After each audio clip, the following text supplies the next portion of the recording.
Всем привет, с вами Керастра, и я рад вас видеть на нашем YouTube канале. Сегодня я приготовил для вас двухчасовой игровой фильм по игре Genshin Impact, основанный на задании Легенд Арлекино. Видео было отснято на эпических настройках графики в разрешении 4К. Хочу пожелать вам всем приятного просмотра и поделиться небольшой радостной новостью. Сегодня я крутил Арлекино на старте, и ко мне прилетела Мона. И этому очень сильно рад. Арлекино буду дальше крутить, стараться выкрутить, забрать ее. Вот, ну а почему я так сильно рад Моне? Во-первых, классный персонаж сам по себе, давно ее хотел. Ну а во-вторых, Мона прилетела очень быстро, а в Геншине все так устроено. Если вы проигрываете, то получаете стопроцентный гарант на получение следующего легендарного персонажа. Ну и все, поехали. Hey, traveler, Paimon. Oh, Paimon knows that voice! Over here.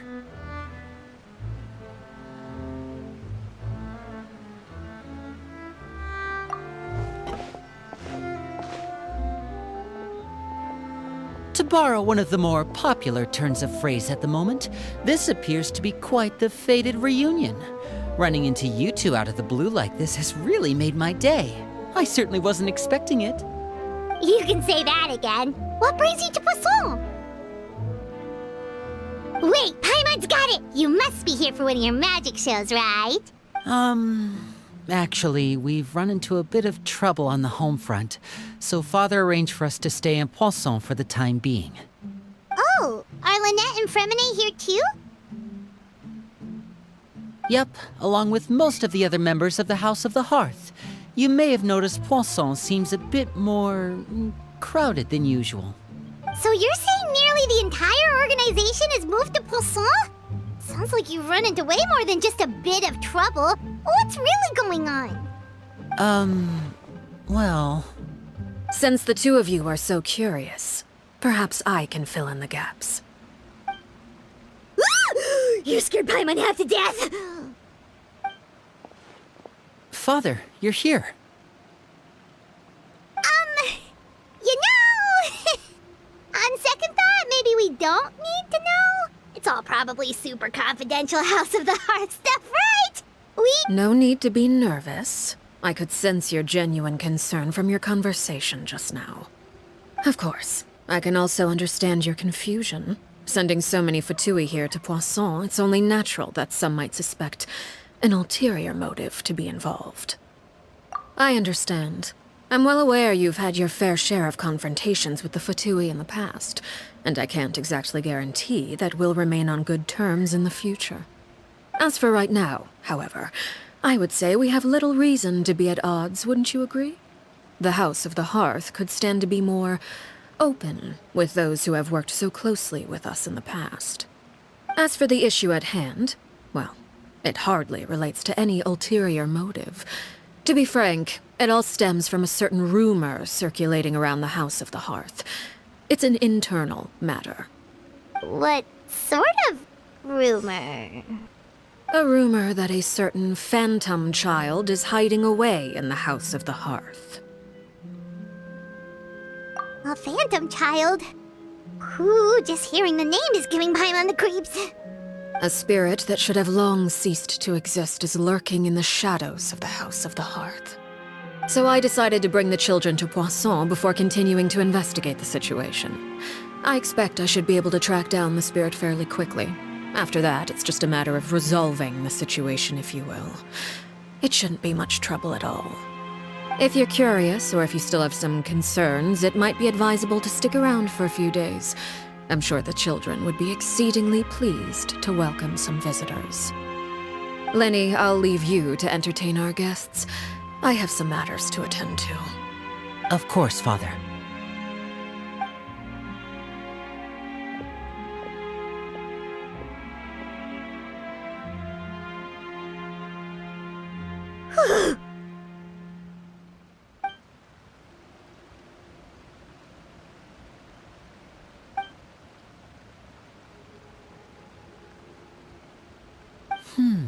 It has long been a dream of mine to invite you to our home and introduce you to my other siblings.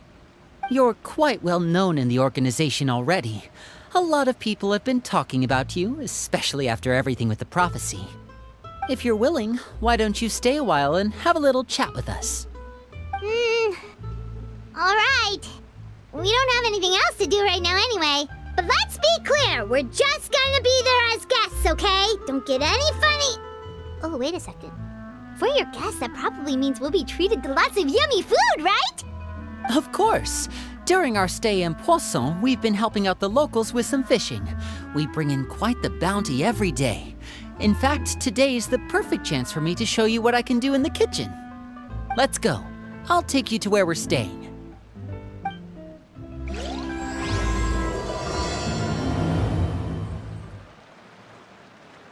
Let my name echo in song! The Temple of Wisdom! Shine down! Silence! We rented this house from one of the locals to use as a temporary base. I'll come back later and tidy up a bit. After that, it should be all ready for you to stay in tonight. Awesome, thanks! So, where are we off to now? Well, when I happened to run into you two earlier, I was actually in the middle of distributing some supplies. With this many people staying in Poisson, we have to bring in outside supplies every now and then. I should probably make sure the rest of these provisions get delivered, otherwise people might start to get antsy. Okay, we'll come with! There are all sorts of rumors about your organization floating around out there. Paimon's not sure if she could even take a wild guess as to what's true and what's not. But now that we finally have the chance to see a day in the life of the house, we can take a good look at how you operate! Well, you're more than welcome to come along. Just follow me. Lini, you're finally here. The supplies. I'm assuming you've... Brought them with me? Yep, here you go. Hello? Something caught your eye? It's the Traveler and Paimon! No way! Come here, everyone! Hurry! The Traveler and Paimon are here!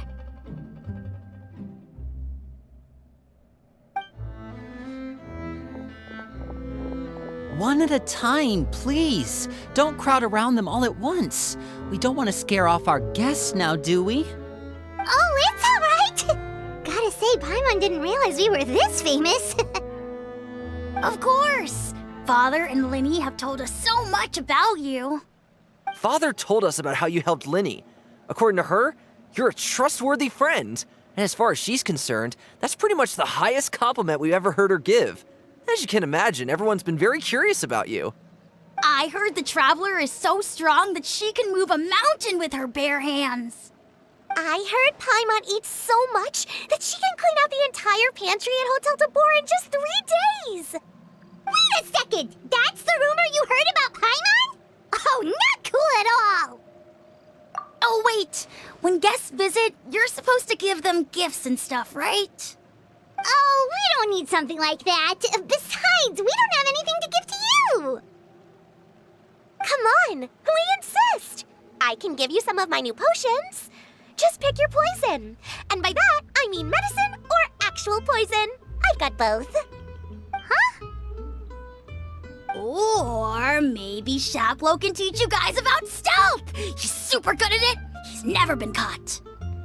Ah, now that's not a bad idea. I know you usually prefer to fight head-on, but it never hurts to expand your bag of tricks, right? When it comes to eliminating your enemies, staying quiet can go a long way. Trust me, I would know. I was poisoned not too long ago, and I'm still dealing with the after effects. So I'm not quite as good as I was before, but I can still give you some pointers. Wait, when you said gifts, Paimon didn't think you meant poison and stealth tactics. But those are the best things we can give you. You don't like them? Ooh, how about this? Tell me the name of someone who really annoys you, and we'll teach him a lesson for you. All right, Fold, Selwar. I think that's enough suggestions for now. When it comes to being a good host, it's the thought that counts. You don't need a physical gift to make our guests happy. In fact, pestering them with suggestion after suggestion might make them more annoyed than anything. I would say your enthusiasm has certainly gotten across. Really? Awesome! It's been so long since we have had guests to play with. If there's anything you need, just let us know. Yeah, especially if it's poison or something. I've got all sorts of potions for that. Well, we'll talk to you all later. We've still got supplies to distribute. All right, see you later.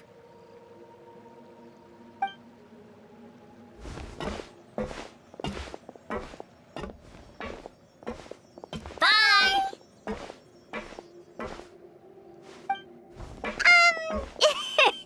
Lini, about all that poison and stealth tactics talk just now. Scared you, did it? That kind of talk comes with being part of the House of the Hearth. When Foltz was really young, he strangled all of his family pets, just out of curiosity. He was labeled a dangerous problem child and was abandoned by his family. Elwar has an unnatural obsession with potions. Father has forbidden her from trying all the different concoctions she comes up with, but she still tries to test them in secret. You really have to keep an eye on that one. Chaplot is around my age. While I'm mainly responsible for collecting intelligence, he handles surveillance. He's very passionate about his work and has no reservations about taking on some very difficult missions. I know you two probably aren't used to that kind of talk, but I can promise you they only had the best of intentions. Things like stealth tactics and developing different poisons, they really mean a lot to them. They were just trying to share the best of what they could offer, that's all. And who are these two? Outsiders? Allow me to introduce you. This is the Traveler and Paimon. Oh, you're the famous duo I've been hearing so much about. It's nice to meet you. I heard you've traveled to all sorts of places. Is that true? Of course! We're making our way all across to that! Oh, good for you. You must be pretty familiar with Fontaine by now, then. Have you seen the new opera that started running recently? I think it's called... The 4,000 Thieves? Oh, this is the first we've heard of it. It seems like it's going to be fantastic. From what I've been able to tell from the posters, anyway. You should definitely check it out if you have the time. Oh, and there's The Blind Maiden, too. That one is supposed to have audience interaction. Seems pretty interesting. After this mission is over, I think I'll go get a manicure. Oh, maybe I should dye my hair. Wonder how much it'll cost. Is it just Paimon, or do these two seem much easier to get along with than the others? Looks like the House of the Hearth has some normal members after all. I heard that. Oh! Oops. I'm guessing you're referring to Foltz and the others? Yeah, we're definitely not all like them. I bet those crazies are practically foaming at the mouth right now. I'm sure they just can't wait to get back to Snezhnaya to carry out the plan. That's enough, Filial. Don't talk about family members behind their back, right? Whatever. Let's go.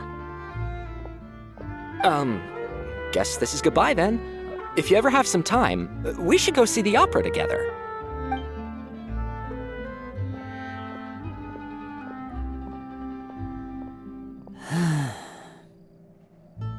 Well, that's it for the supplies. We should probably head back as well.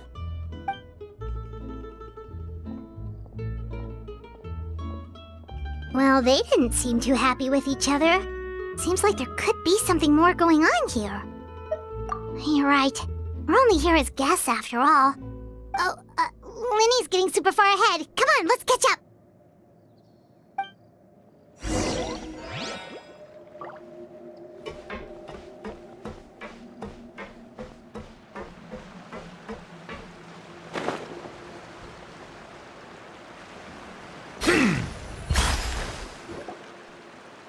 So, what do you think of the members you've met so far?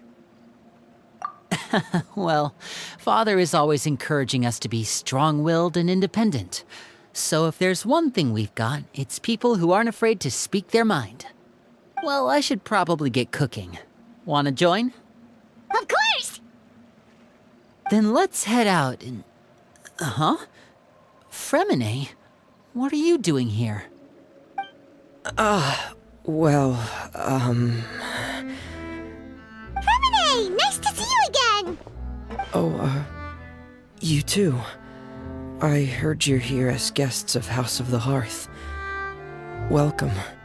We were just going to make some food. Why don't you come along? I could use some help in the kitchen, and I seem to remember you mentioning you wanted to make seafood soup for the traveler in Paimon. Seafood soup? Oh, Paimon is drooling already. Were you looking for something just now, Fréminé? Maybe I can help. It's nothing. I just wanted to see if there were any extra supplies. Yeah, we've got some left over. What do you need? Some food and water, and some clean cloth, if possible. No problem. Give me a second here. Food, water... Wait a minute. What do you need all of those for? You're not on any missions as far as I'm aware, and you were just going to come eat with us. So what's this all about? I thought I'd grab an extra portion because I get hungry at night. Could be because I'm growing, you know, and... Fréminé, you remember what I told you? You're not like me. Your lying skills still need some work. Tell me what's going on. Is it really bad enough that you have to keep it from your own brother? Maybe it'll be better if we gave them some space.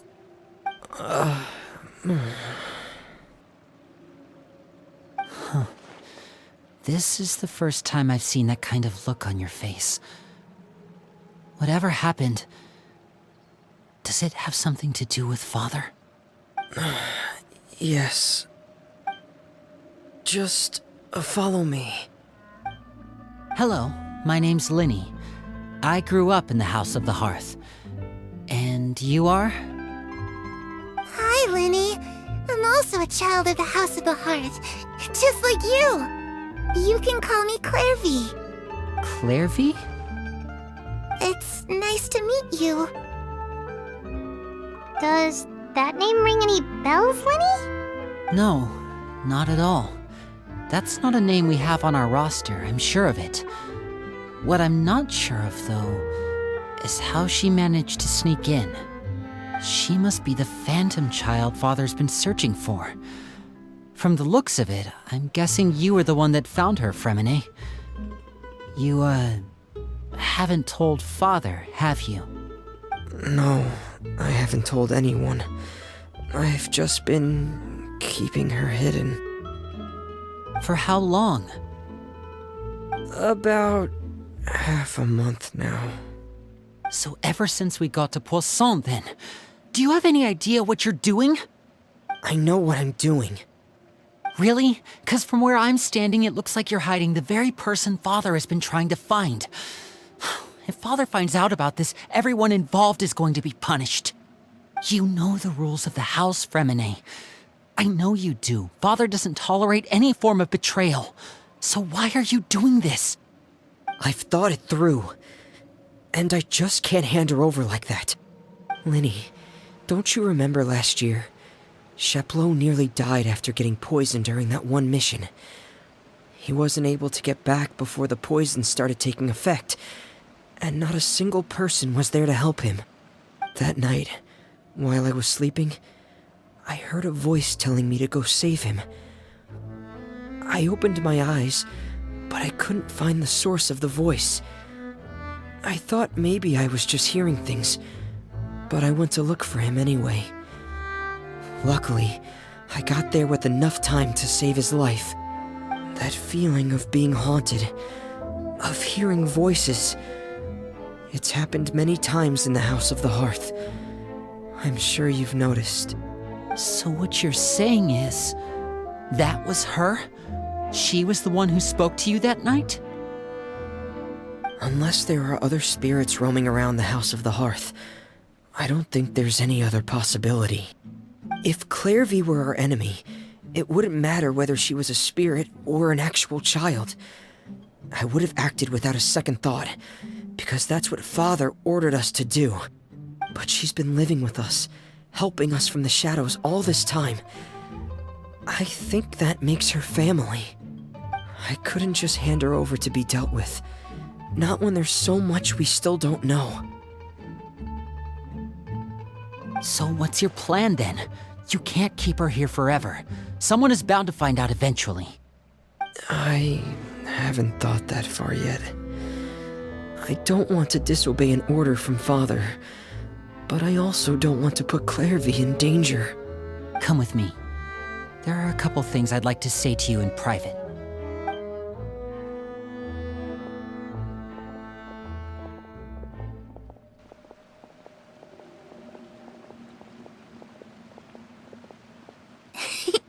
Those two sure care a lot about each other.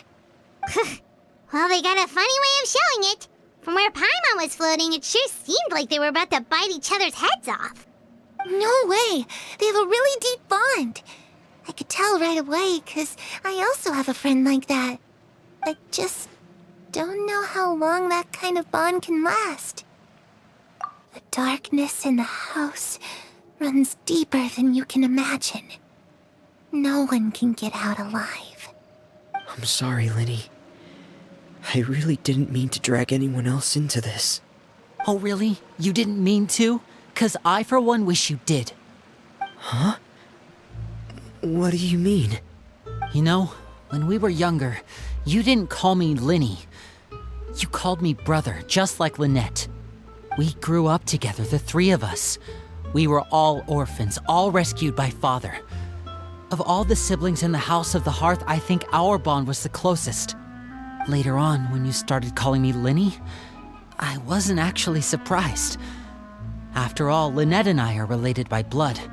We've had to depend on each other to survive long before we joined the house. Lini, The darkest and most difficult moments of my life happened before you and I had ever met. I'm sure that's true for you as well.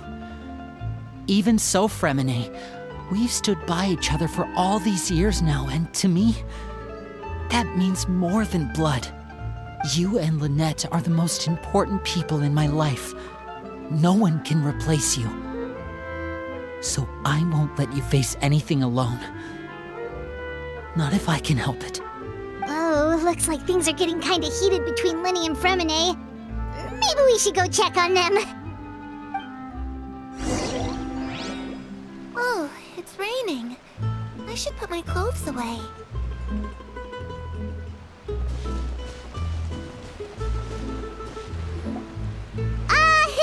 Hey, you two! Hope we aren't interrupting anything. Like a fight, or... Oh, wait a minute, Fréminé. You're not crying, are you? Is everything all right? everything's fine. Thanks for asking.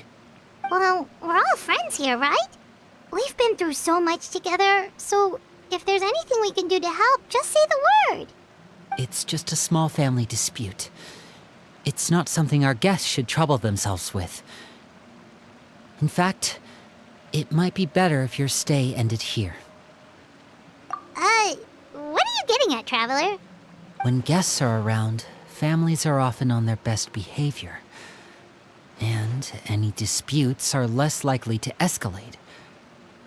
That's what I... just... Thank you. I was really hoping to keep you out of it.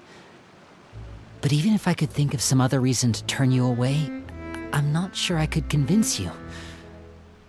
I know things could turn dangerous, so I promise you this. From now on, I'll protect you like my life depends on it. Me too. Well, back to the matter at hand then. If we don't plan on handing Klérvi over to Father, then our only other option is to solve the mystery of her identity before Father is able to track her down. That means finding out where she came from and what she's doing here. Then we can send her on her merry way and pretend like none of this ever happened. I've tried that already.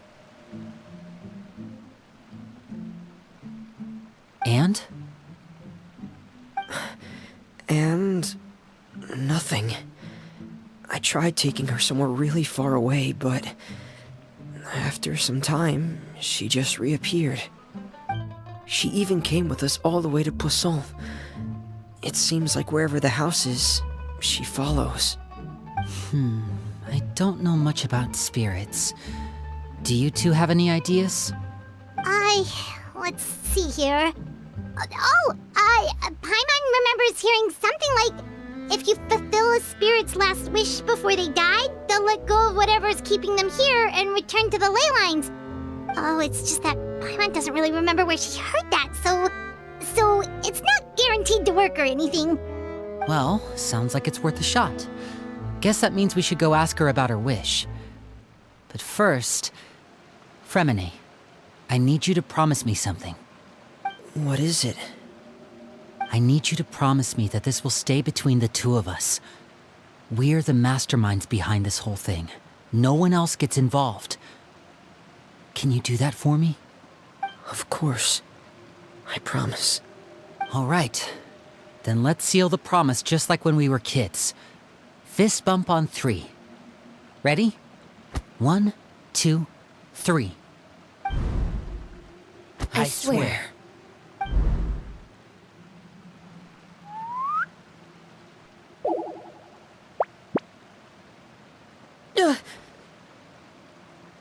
Whoa! Lynette! But what a surprise! What brings you here, dear sister? And, when exactly did you get here?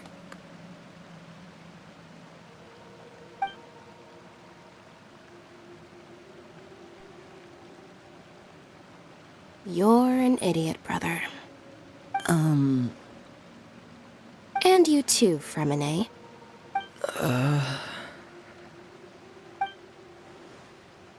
You 3, Traveler. And you 4, Paimon. Wait, what did we do? I've seen Klérvi around the House of the Hearth before. I hadn't seen her in Poisson, so I figured she must not have come with us. But it turns out, you were just hiding her. I heard you talking about your plan. Rather than steering clear of the situation, I'd rather fully join in.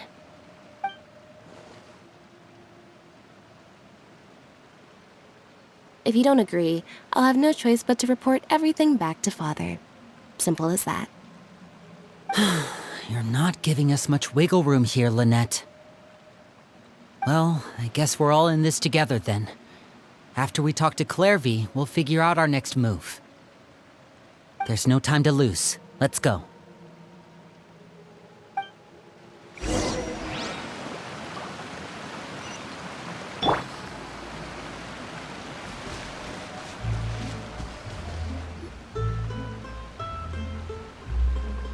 I'm full.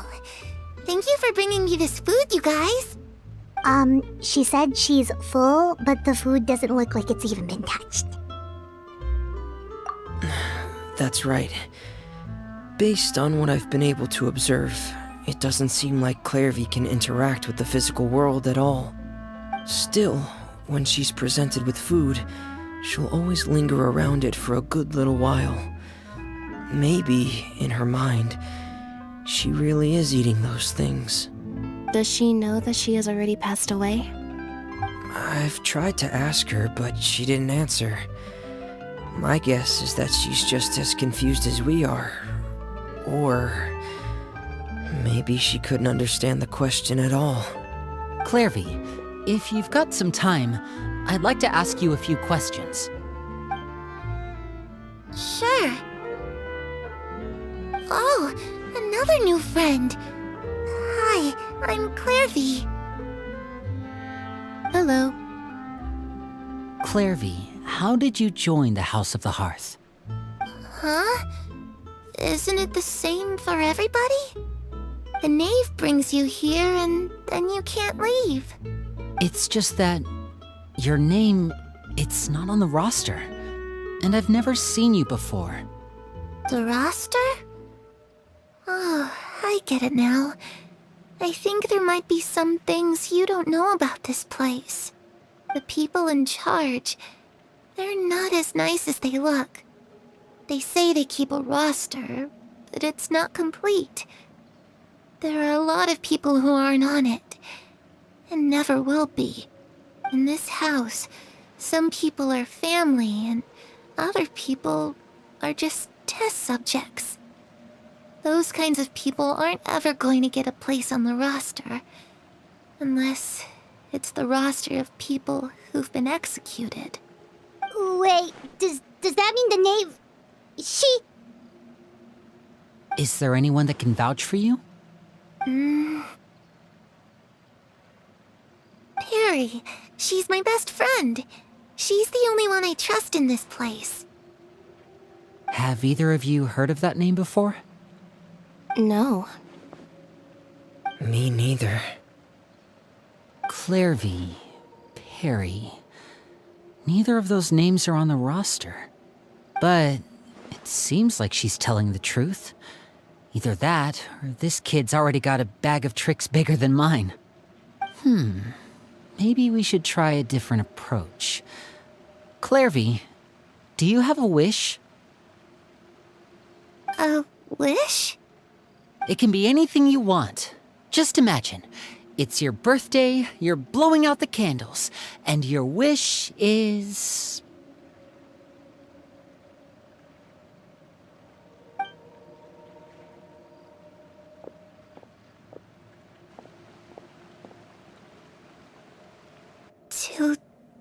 To go outside, where the sun can find me. That's... it? Well, that sounds easy enough. The darkness in the house runs deeper than you can imagine. No one can get out alive.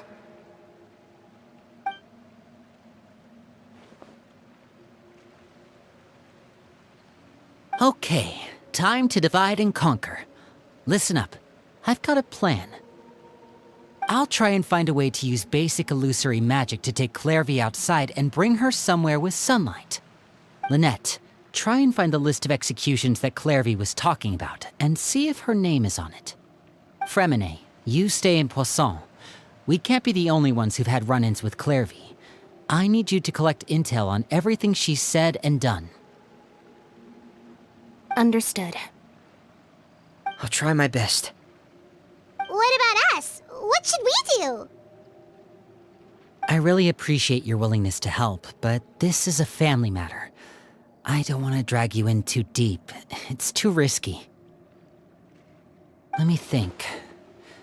Since Father considers you to be guests, maybe you could stick by her side for a little while. You don't need to do anything except keep up some nice, casual conversation. Ah, Paimon gets it. You want us to distract her. I'll give you a magic bird.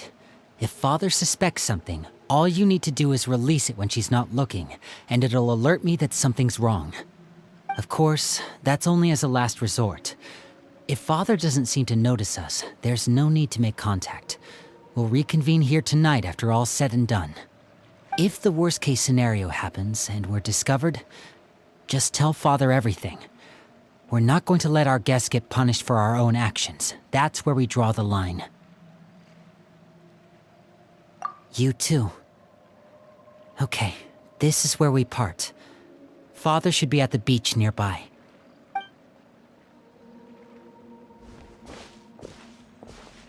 I really hope this goes well. No, it has to go well. That's the only way this can get resolved.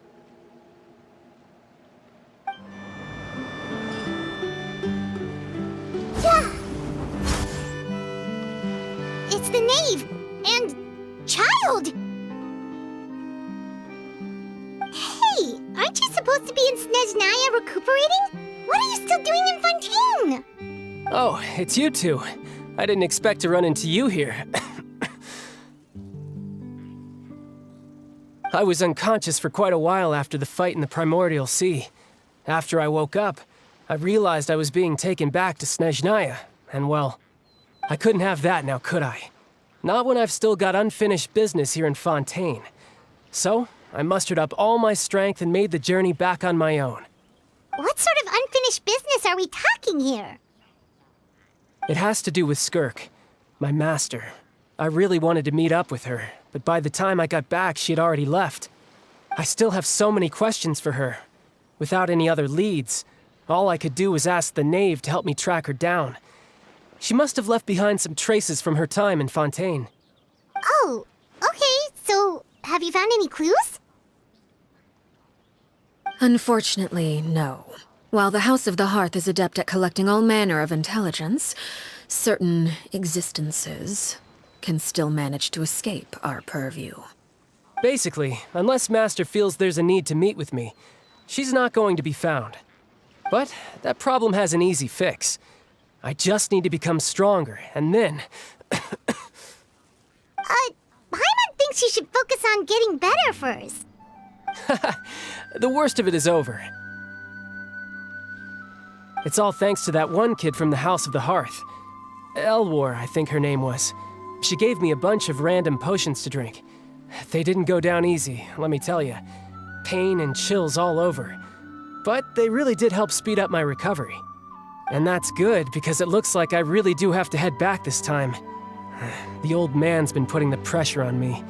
He sent someone to tell me I'm needed for some sort of project. Project Stuja? Yeah, that's the one. I heard Regrader's involved too. I'm not looking forward to having to listen to all his monologuing, that's for sure. Hey, maybe you could think of a way for me to stay in Fontaine for a little longer. Helping Lini and the others brush up on their fighting skills would be far more interesting. If you and I could spar, that would be even better.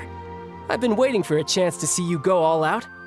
And what a sweet little daydream that is. But I also have a role to play in all this. I'll be leaving Fontaine shortly as well.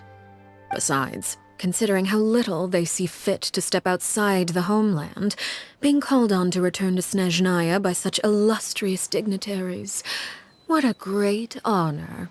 Wouldn't you agree? One I could do without, I'd say. Is it just Paimon? Or does it kind of seem like they're... So, dear guests of the House of the Hearth, to what do I owe the visit?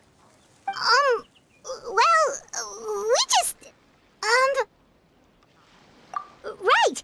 We're super close to Lini and the others, but we still don't know much about you! Is that so? Introductions have already been made, have they not? Oh, well, you see? There's only so much you can learn about someone from a short introduction. At least tell us something a little extra, like... Why do you call yourself father? Huh, good question. I'd also like to know. The fact that you have to ask tells me our intelligence work has been quite successful. Telling you the answer to that question would only serve to undermine that success. And we can't have that, now can we? Spoken like a true diplomat. That was some expert sidestepping right there.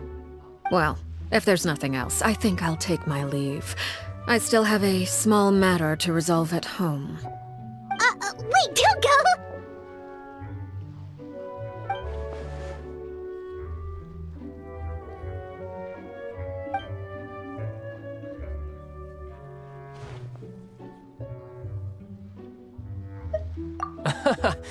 I'd also like to hear the answer to this. I've met some of the members of your organization, and they all seemed like really good kids. They actually reminded me of Tonya and Tusser. Which, by the way, if you ever betray them, I'm just letting you know, I won't let you off easy. And why would I betray them? Well, you've already betrayed the House of the Hearth once, haven't you? At least, that's what I heard.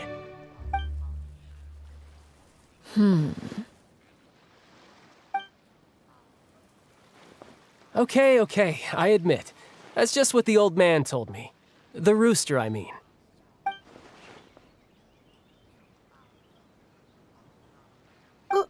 Wait, did you really do something bad to those kids? Never mind what I've done. I'm more curious as to what the mighty rooster had to say. Care to enlighten me? Well, nothing much. Just some stuff about you taking out many other members of the House of the Hearth, and even going so far to attack your own family. I see. Oh, based on your reaction, I'm guessing it's all a bunch of lies. Hardly. I don't appreciate his particular turns of phrase, but I suppose he didn't say anything untrue. Although, it would be more accurate to say that there is a certain level of prejudice involved, but I don't intend to clear that up just yet. Prejudice has a funny way of concealing the real truth behind certain things, an attribute that I find to be quite advantageous. Call yourself a Fontanian, for example, and people will assume all sorts of things, when the real truth is that this is simply the land where I was raised. Huh? You're not actually from Fontaine? But then why did you try to help out with the prophecy and everything? I was trying to protect the children born in Fontaine. Claiming that I myself was a Fontanian simply made it easier to operate. People would hardly suspect a fellow Fontanian of having any ulterior motives. Who wouldn't want to save their homeland after all? The primordial sea wouldn't have any effect on me, but it would have caused great harm to the House of the Hearth. Well, you wanted extra information, didn't you? There you go. I hope that satisfied your curiosity.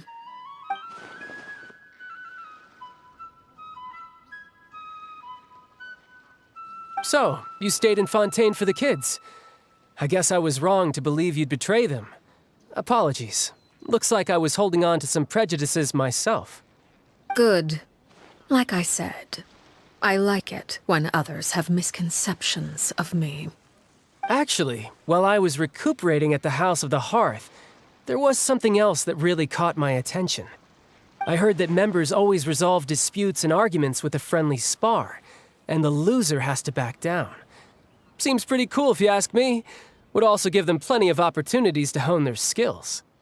Well, that's only a recent development. In the past, such spars weren't nearly so friendly. The losing party would lose everything, including their life. They were that high stakes?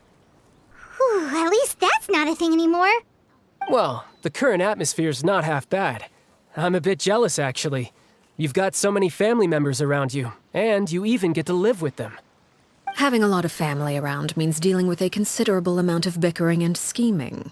Once Tonya and Tusser enter their rebellious phase, I'm sure you'll understand. Just imagine. Tusser becomes obsessed with plucking out strands from the rooster's mustache, or Tonya decides to dye her hair 42 different colors. Okay. I get the picture.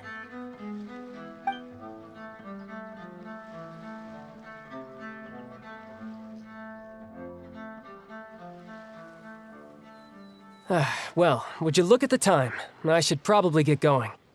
Traveler, Paimon, I'm not sure where our paths will cross next, but the next time we run into each other, we should definitely try and find some time to spar. Again,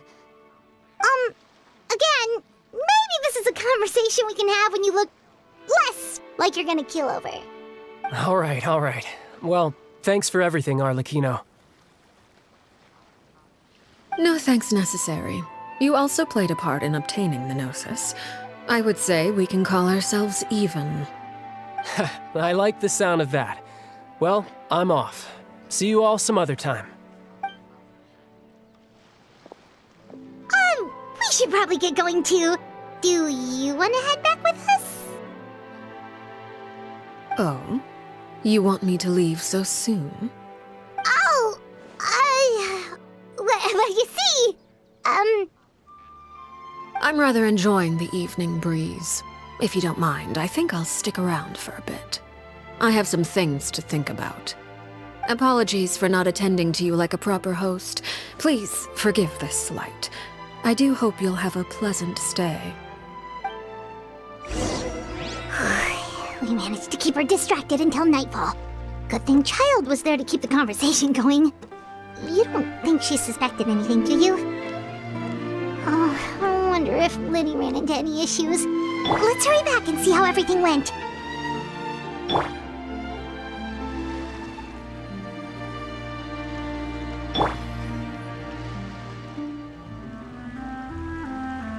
Lini, how did everything go? Well, long story short, we ran into a small issue. Klærvi can't go into the sunlight. Everything was fine at first. She followed me up to the surface just like I told her.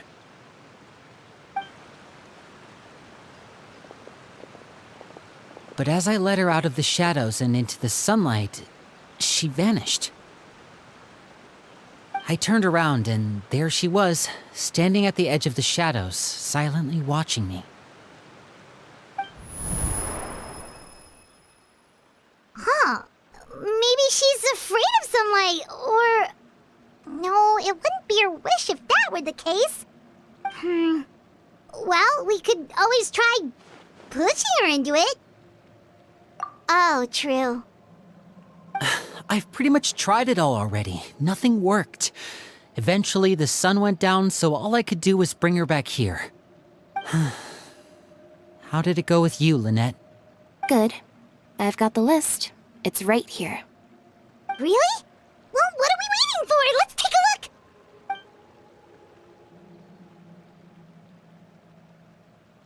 Oh, that's a lot of pages. Oh, it's gonna take forever to get through it all. We can each take a section. Here. La Pouillade, L'Endroit, Chambel, Horaire. Oh, yikes. That Horaire guy has a huge scar on his face. He's kinda giving Paimon the creeps. Ah, I've met him before. The scar is from an injury he received during a mission. I still remember him joking with me about it. He said any future lover would take one look at him and then lose all interest. Did he say anything else? Well, I asked if there was someone he was interested in. He said no, and that's where our conversation ended. It was only later that I learned he really did have someone he liked. He risked everything to escape so he could be with her, but it didn't work. One day, Father asked to see him, and, well, I never saw him again after that. Wait, so that means the knave, she... It may seem cruel, but it's just one of the rules of the house. Betrayal is not to be taken lightly. We know too many secrets to come and go as we please. So, if you do try to leave, you pay with your life.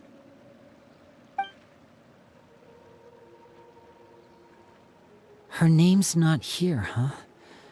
Well, that's not too surprising. It doesn't seem like this list is complete. It only contains records dating back around 5 years. Let's shift our attention then. Fréminé, were you able to find anything out? Fréminé. Sorry. I was thinking about something. I managed to talk to quite a few people, but I couldn't help but notice that the atmosphere in the house was a little... strange. Strange? Yeah, I mean, I know there have been arguments in the past, times when people haven't gotten along. Chaplot and Filiol are a good example of that. Oh, those are two of the people that we met while delivering supplies. Paimon can see how they might not get along. They had very different vibes, and their, interests seem to be pretty different as well. That's to be expected, actually. Father brought us all here, shared her knowledge with us, taught us how to fight. That's one thing we all share. But that's also where the similarities end. Not all of us feel the same desire to stay here. As members of the House of the Hearth, we're also considered part of the Fatui. And to a lot of people, that's an identity they never asked for. Certain members get older and realize they want something else for themselves. But considering the rules of the house, most people would never say that out loud. People like Chaplot and Foltz are loyal to Father and her vision. They're proud to be part of the Fatui. Filial and Nantoy, on the other hand, well, they aren't quite as enthusiastic. These kinds of conflicts have always been there. It's not like Father is in the dark about any of this. Well, that's true. But it just feels like things have gotten worse lately. Filial and the others, it seemed like they were meeting in secret to talk about something. I can't say for sure, but I think they've met Klérvi. You think she's been inciting them to act out? No, not exactly.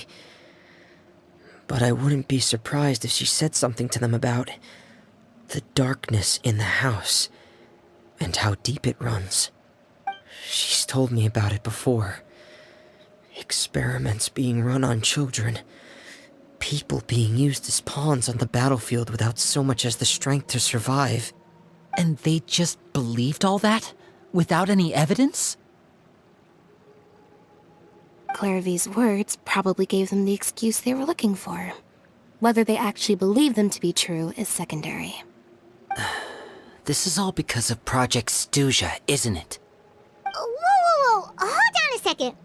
What's this Project Stuja all about, huh? This is the second time it's come up now. Sorry, but I'm not sure of the details either. I only know what Father has told us, which is that it's something the Rooster and Regrator have been working on together. Apparently, it has to do with the Fatui's strategic plan for the future. Because the House of the Hearth was so successful in obtaining the Gnosis, we now have the honor of playing a key role in Project Stuja. Wait, but isn't that a good thing? Key role is just another way of saying dangerous role. To us, the whole thing is an inconvenience. Father thinks so too, but she's in no position to refuse. Their plan isn't exactly unreasonable, and they've been funneling the house a lot of funding. It's just that we'll lose a lot of members in the process. Participating in the plan, it's an honor in name only. What they're really trying to do is subdue us. The existence of an intelligence organization outside their control makes them feel uneasy.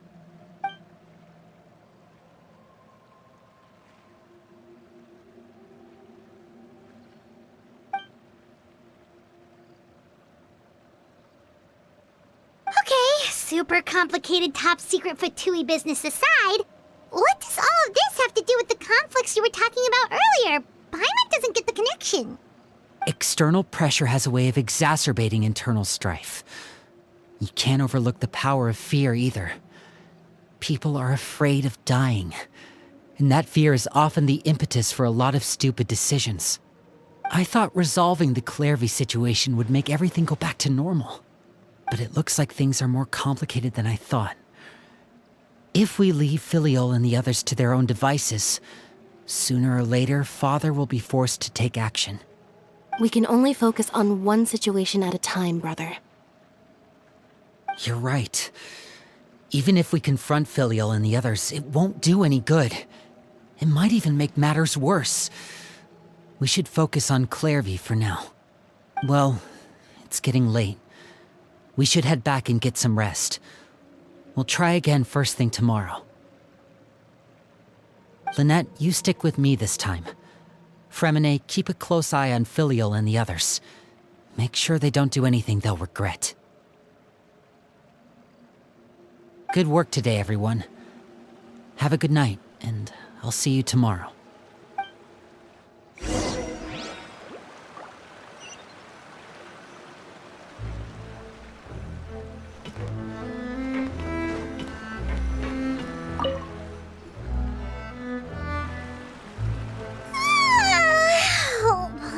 Looking forward to an early night, but she can't sleep at all. Hey, you don't think the knave will be too angry with Lini and everyone if she finds out about all this, do you? She's even scary when she smiles. If she were to actually get angry... Ooh, you have to protect Paimon if that happens, okay, Traveler?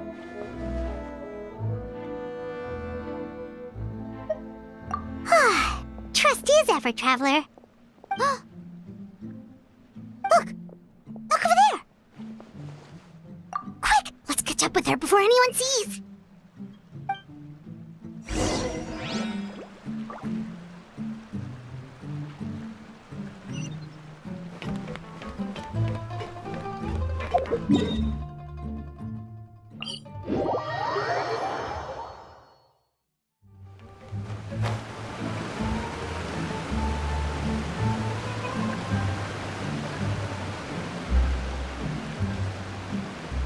Over there!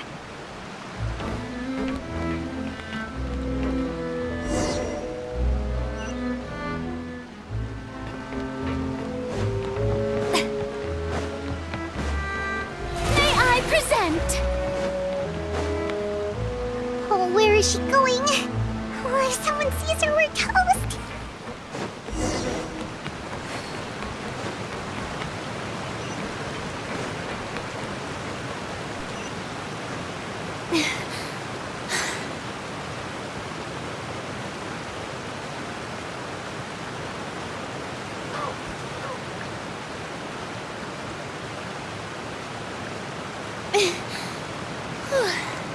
Oh, look!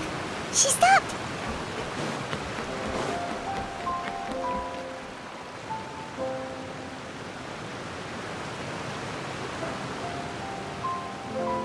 Klirvi! Shh! I opened the window while no one was looking. Look how pretty the outside is. If only I could have more than this. You probably think I'm being silly, huh? All this hopeless resisting? It's better to dream of what I could have than try to make it a reality, right? Please, help us get on the same page here, Klirvi. We need you to tell us what you know. Can you do that? Sure. Although, after you hear all this, I think you might regret that decision. Everyone in this family is nothing more than a tool, something to be used and exploited. We're all expendable, including me. As long as you're useful, you get to stick around. Lose your value, and you're handed over to the doctor, experimented on, and given a fate worse than death. I've seen it happen again and again, and I've had enough.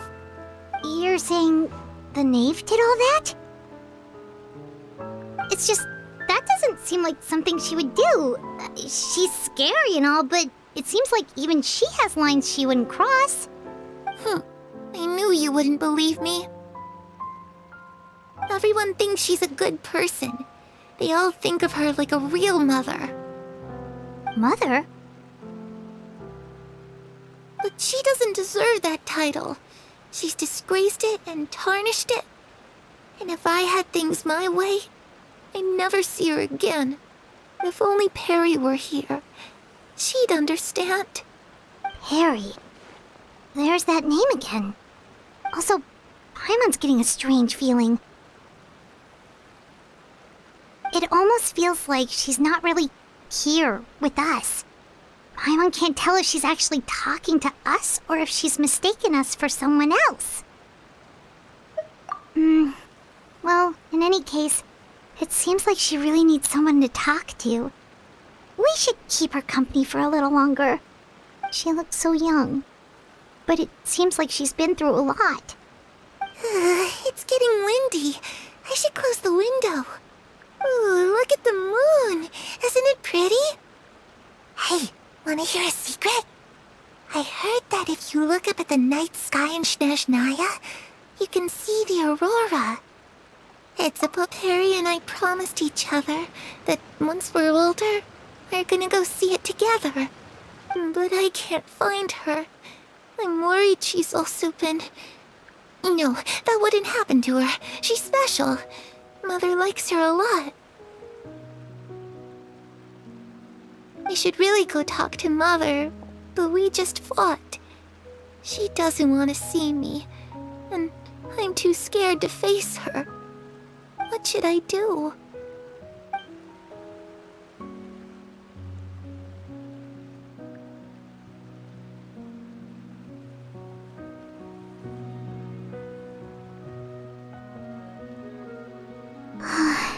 Paimon really doesn't understand what's going on with her. Well, let's head back.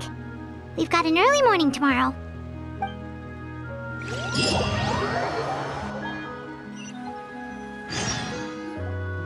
All right, looks like we're all here. Let's go ahead with the plan. Oh? What is it? What makes you ask that? Well, we kinda ran into Klevy last night, and that's what she told us. We met the doctor back in Sumeru. He's super dangerous, and he's done all sorts of bad things. It's possible that Father and the Doctor have had certain dealings, but I don't think Father would work with him.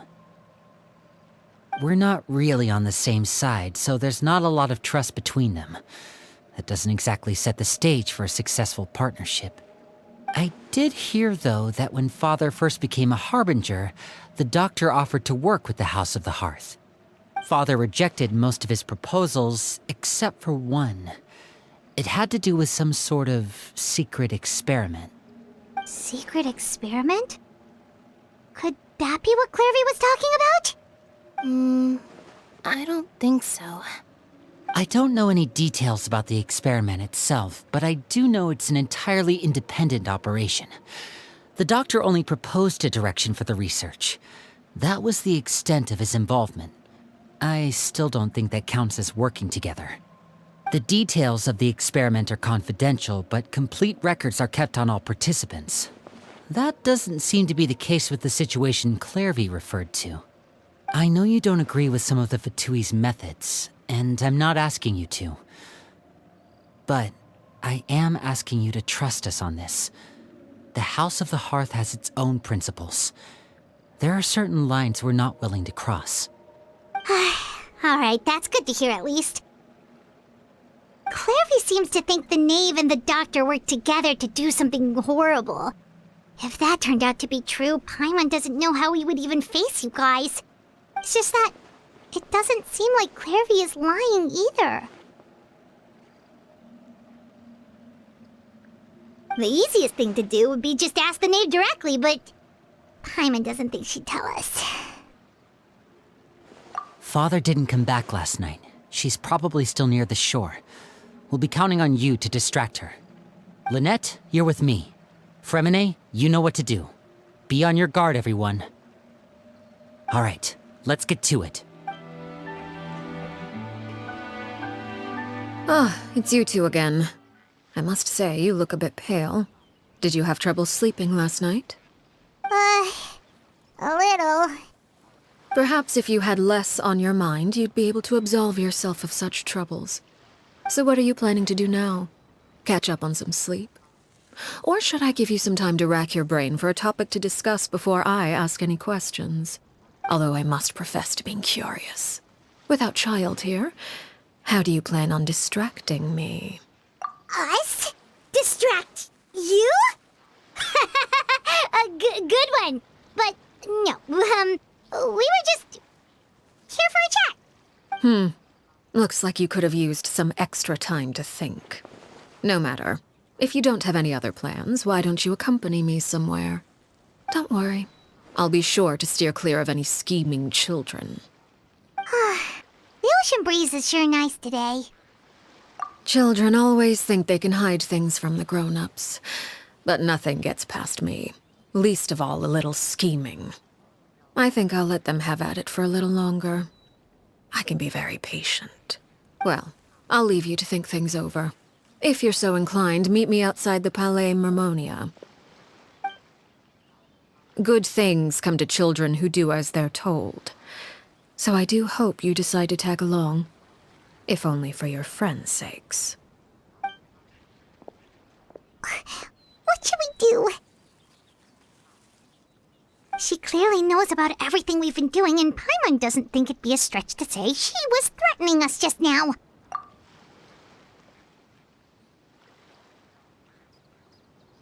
Oh, good idea. Hopefully he sees it in time. Well, we should probably head to the Palais Mermonia.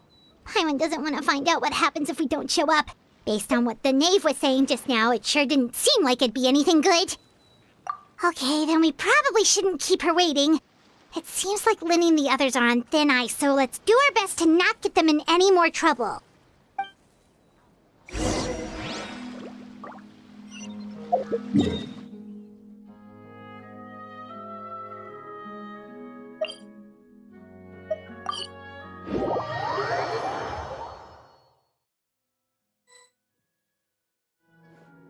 Seeing as we still have some time before my meeting, we might as well enjoy some pleasant conversation while we wait. I'm glad to see you get along with my children. Being surrounded by good companions is necessary for a child's development. You're not planning on doing anything to them, are you? I assume you're referring to Lini, Lynette, and Fремине.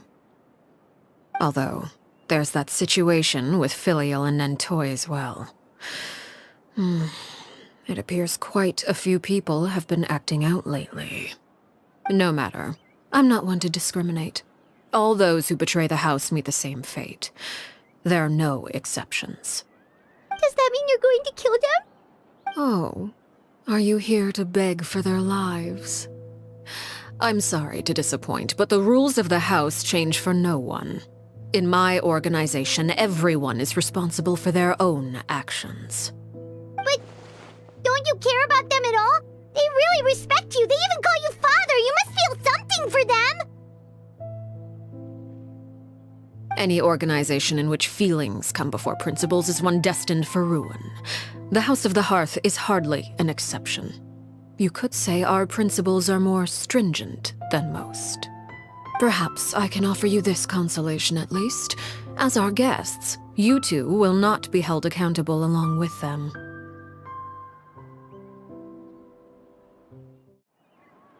I would imagine Lini, Lynette, and Fремине will be able to keep their lives. As for Filial, Nentoy, and the others, I'm afraid there's little I can do. They can try to escape, but once you know our secrets, there's no getting out alive. But that's awful. Ah, you seem concerned. Out of consideration for my guests, I suppose I could turn a blind eye for a little longer. If Lini and the others manage to dispose of Klérvi in the meantime, all evidence of their wrongdoing will be lost. In that case, I could hardly punish them for something I couldn't prove. If their efforts are unsuccessful, on the other hand, all will be held accountable, and the punishment will be severe. Of course. Oh, and here, I believe this belongs to you. Do try and keep better track of it next time. It takes a considerable amount of time to train a bird like this. It would be such a pity if you were to lose it. Permanently. Wait, where did you get that? Well, I'm afraid that's all the time we have to chat. Now, for the matter at hand. I asked you to meet me here because I have business at the Palais Mermonia. It has nothing to do with you, but I think it would be prudent for you to stick by my side for the time being. There will always be time later to run off and tell Lini what you've learned. Well, time to go. Looks like we wrapped things up just in time.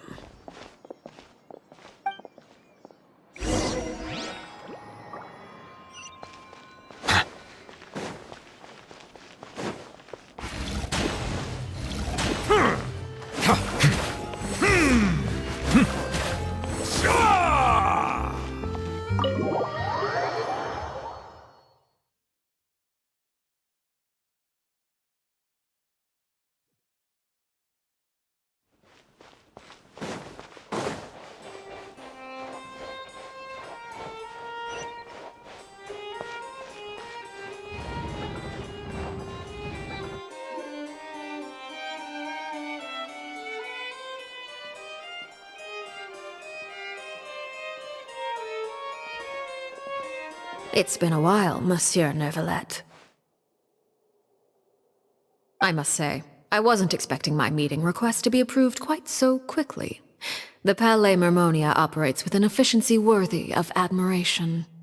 It is only right that an esteemed diplomat such as yourself should be afforded the proper level of respect. Although, if I may speak plainly, I must confess that I did not anticipate we would have the occasion to meet again after presenting you with the Gnosis. I see you brought the Traveler and Paimon with you as well. If I may inquire as to the purpose of your visit. I'll be departing Fontaine shortly. There is, however, an outstanding matter that I would like to see resolved before I go. It requires a rather lengthy explanation, I'm afraid. So I took the liberty of explaining everything in this proposal. Please review it at your leisure, Monsieur Neuvillette.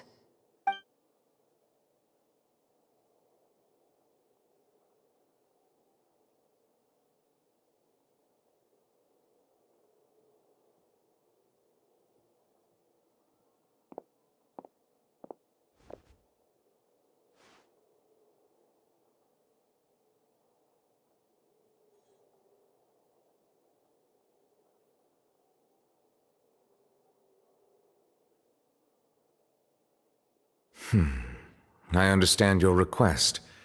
However, at the risk of causing offense, I must admit that I fail to see why you would wish for such a thing. I heard you have a certain fondness for water tasting, Monsieur Neuvillette, so allow me to use water as an analogy. A family is like a large body of water with countless rivers flowing in and out. As someone who watches over this system, I would hope that each river that flows from the source will eventually reach the ocean. Of course, objectively speaking, I know this is impossible. Most of the rivers will dry up along the way, disappearing into the ground and leaving nothing but a barren riverbed behind. Not all rivers are destined to reach the ocean, but I would not see their existence rendered meaningless. I believe the water that flows within them is simply meant for a different destination, like a field in need of irrigation. Or perhaps the glass of a certain water-tasting enthusiast. Did you get any of that, Traveler? Your words paint an optimistic picture indeed. Allow me to remind you, however, few among us are willing to sip from a glass filled with tainted water. It may have been tainted at one point in time, but not to worry. I'll make sure it's drained of all impurities and returned to its cleanest form.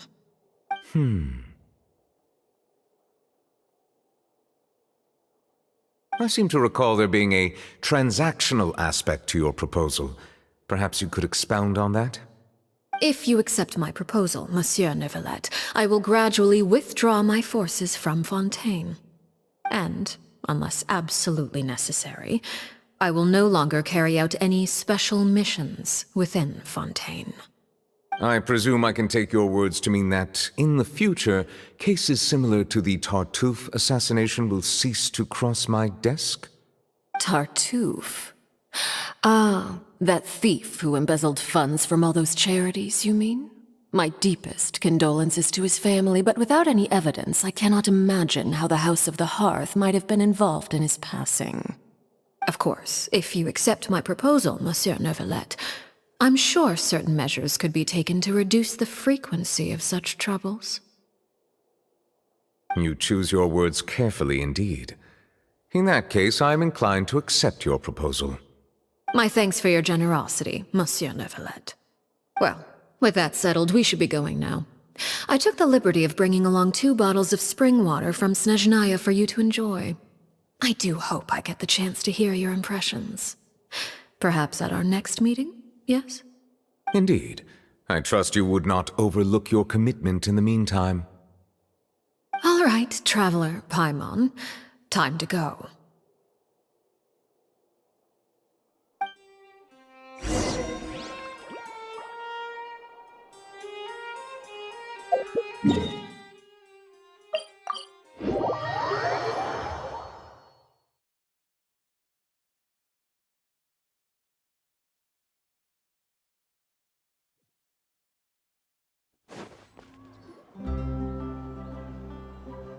So, what exactly were you talking about back there?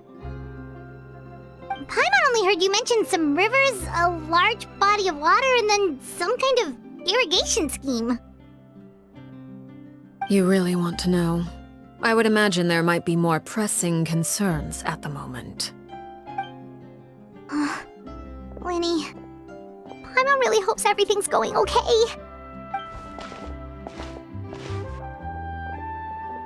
Oh, Paimon recognizes that look. You've got your thinking cap on, don't you, Traveler?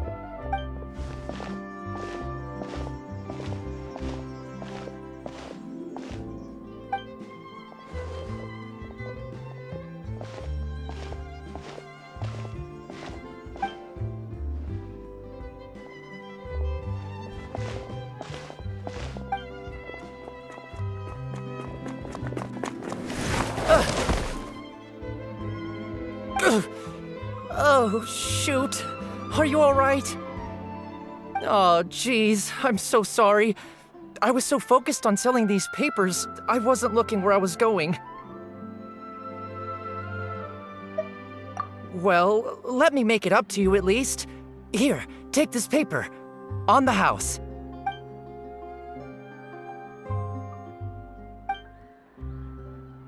Oh, you don't have to give us anything. Please, I want to. It's not like I'm short on supply. All the extras will be useless come tomorrow anyway. It's my fault, really. I was just trying to bring home some extra mora for the family, but I bit off more than I can chew. I haven't had many takers today, so I'm still swimming in papers. What's going on here? Nothing much. I just ran into your friend here on accident. Hold on. Of course, I'm happy to compensate you with mora, it's just... I don't have any on me at the moment. I'll take 3 papers. Here. Your payment. Oh! Thank you for your patronage. May the Archons bless you with good fortune. If only I had the chance to run into such generous customers every day. I should probably just take on a smaller inventory though, right? I'm getting married soon, so sometimes it's hard to not get ahead of myself. Anyway, I should head out. Goodbye! Well, now that my affairs are settled, we should take the boat back to Poisson. We've even acquired some light reading to enjoy along the way. Actually, why don't we stick around for a little longer? Paimon just realized how hungry she is. She can't head back to Poisson on an empty stomach.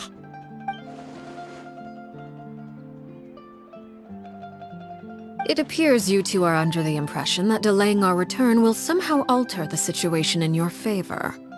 I'm sorry to ruin your fantasy, but your efforts are meaningless. That being said, I could be persuaded to give Lini some extra time. I just have one condition. If you agree to my request, I'll even answer some of your questions. You're quite curious about Klérvi, are you not? And my relationship to her. Wait, why are you being so generous all of a sudden? You're not gonna ask us to do something bad, are you? You overestimate yourself. You don't have the talent for bad things. Then what can you possibly...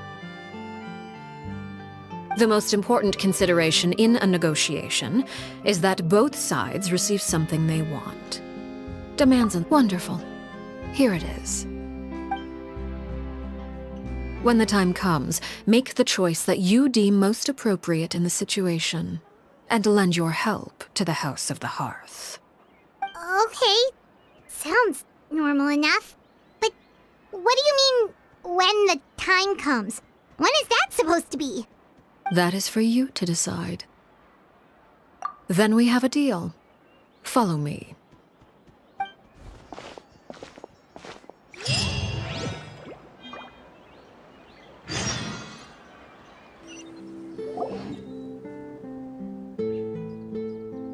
What is this place? Somewhere long forgotten by everyone. It used to be a grand building. Now it's nothing more than a pile of rubble. No one comes here anymore, nor does anyone care about what once happened here. Although, this place does have something to do with the story I'm about to tell you. It was before I became a harbinger, and before Lini and the others joined the House of the Hearth. Due to certain events, I first killed Klérvi and then her mother. And this is where it all happened. You were the one that killed Klérvi? Patience now. Allow me to explain Klérvi's side of the story first. I'll start from the beginning. Klérvi was 6 years old when she was brought by her mother, Crucibina, to live in the House of the Hearth. From the outside, it seemed like a fairy tale. A thriving family made up of kind adults and friendly children.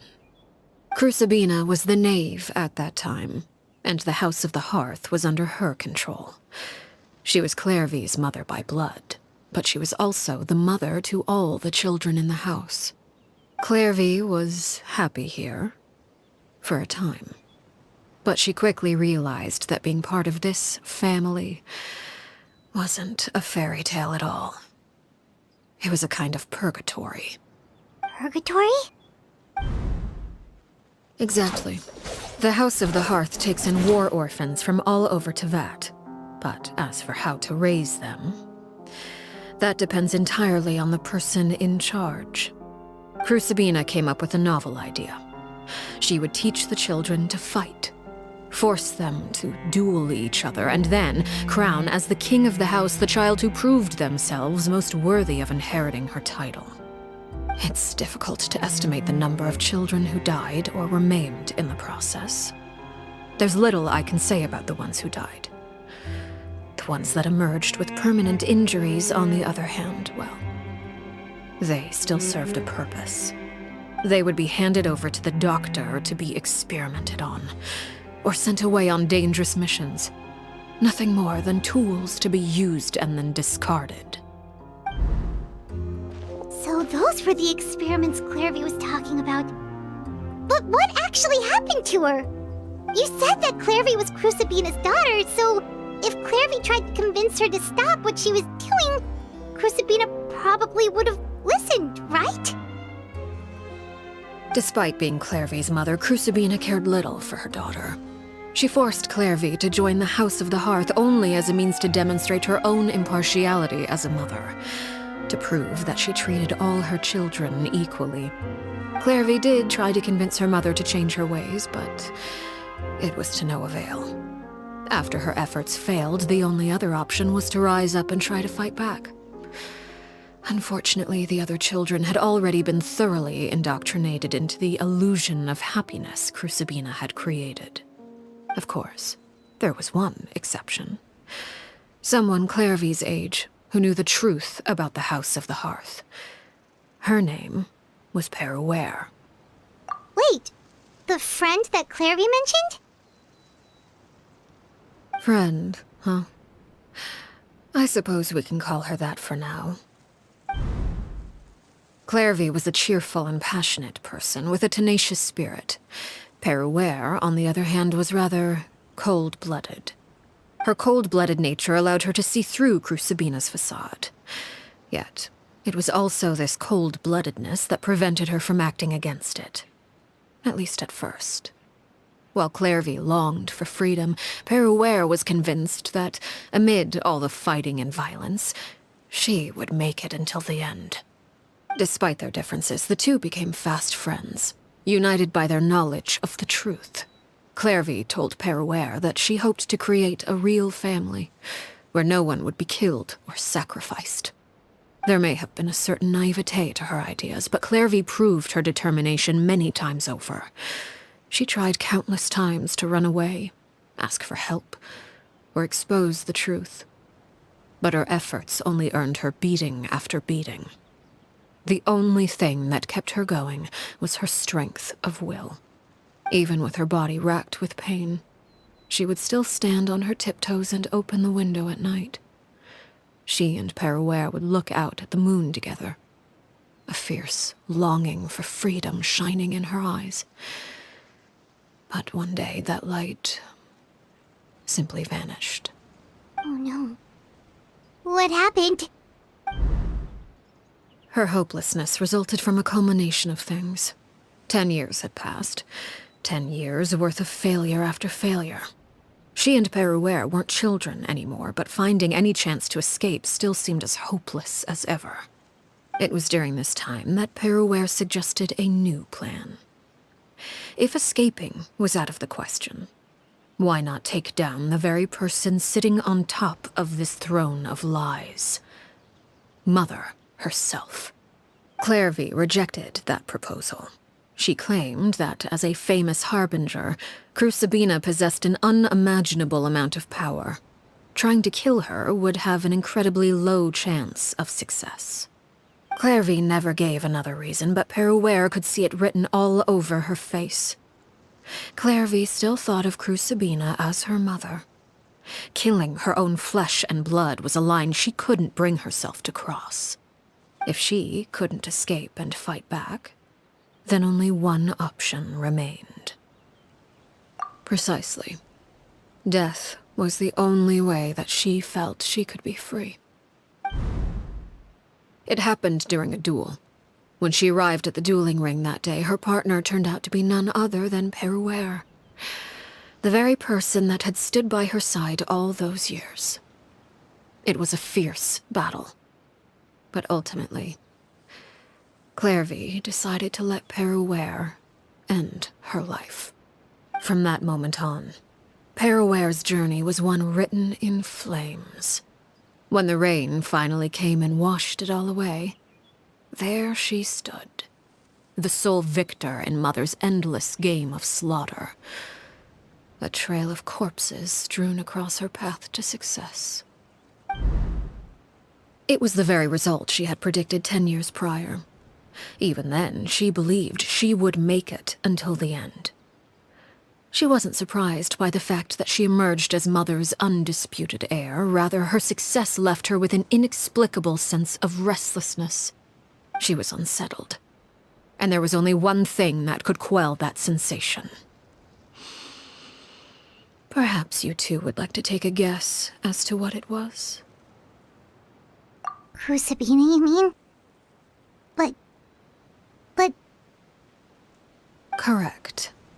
This is the place where Perouer killed her best friend. A mere year later, this is also the place where she fought tooth and nail to kill the mother they shared. The moment she acted, any conception of what was right or wrong ceased to matter.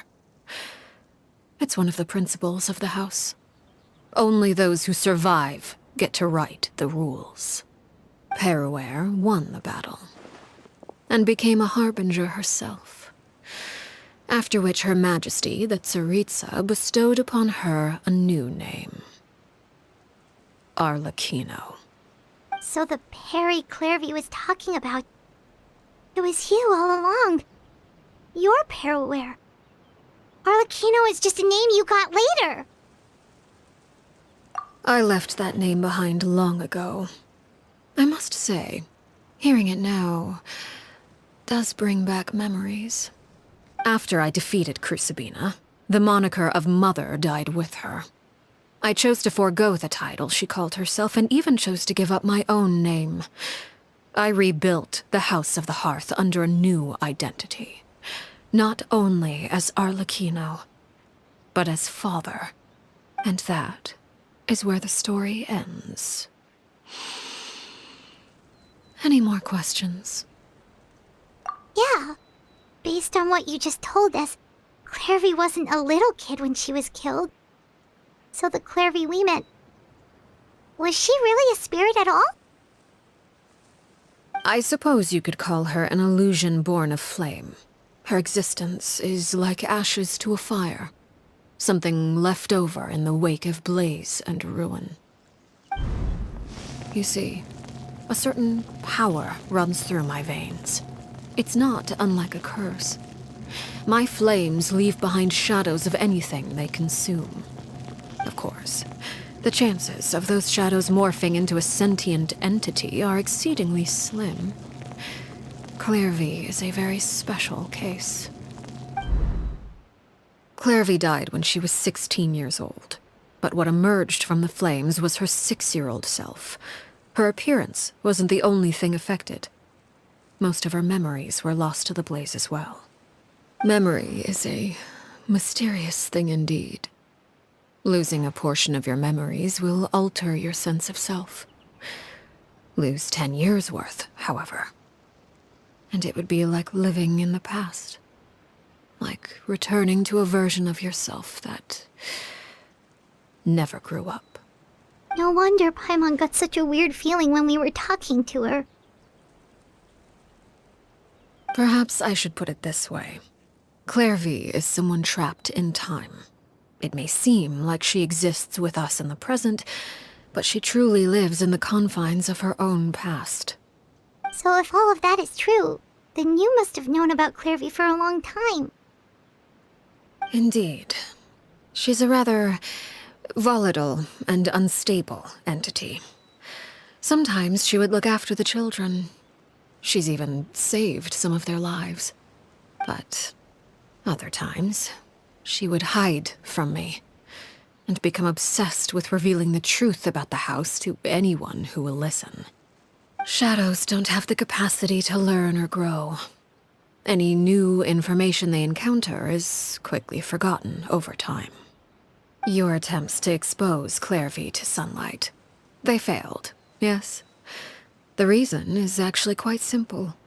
In Klérvi's mind, the house is impossible to escape, and it is this very perception that traps her there.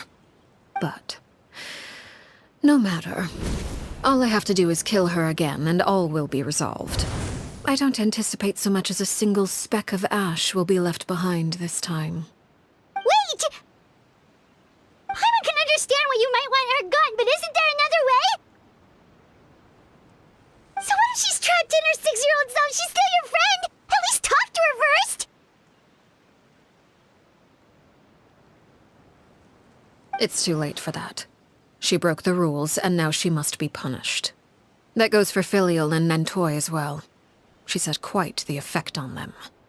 I hope you understand the difference between Crucibina and myself lies in our formulation of the rules, not our policy for enforcing them. Upholding the rules without question is a trait we both share, because that is how a household should be run. Is this really what you want to do? Whatever could you mean? Don't you want to say a proper goodbye at least? Whether as a killer or as a father, there are two things that must be avoided at all costs: anger and sorrow. Anger makes you impulsive. Sorrow causes you to waver. Well, it appears it's about time to proceed. Before we arrived, I told some of my well-behaved children to bring our troublemakers here by nightfall. I do believe I've kept my end of the deal. I give your friends quite a bit more time. As for what happens now, we'll just have to wait and see.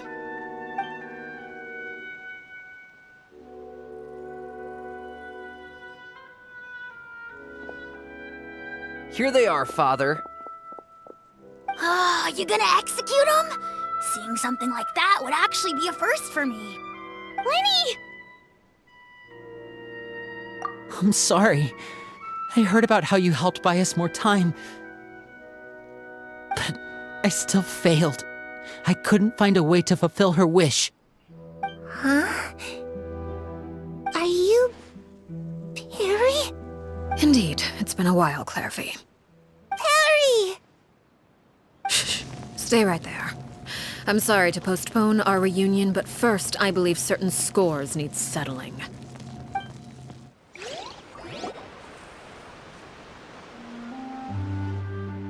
Father, let me explain. Out of my way. Father! You chose to conceal a threat to the house, and for that, you must be punished. Overall, however, I suppose your wrongdoing is hardly the most egregious of the bunch, so I'll deal with your punishments later. As for right now, the more pressing concerns are the traitors among us. By traitors? Do you mean us? Father, let me explain. We didn't mean to...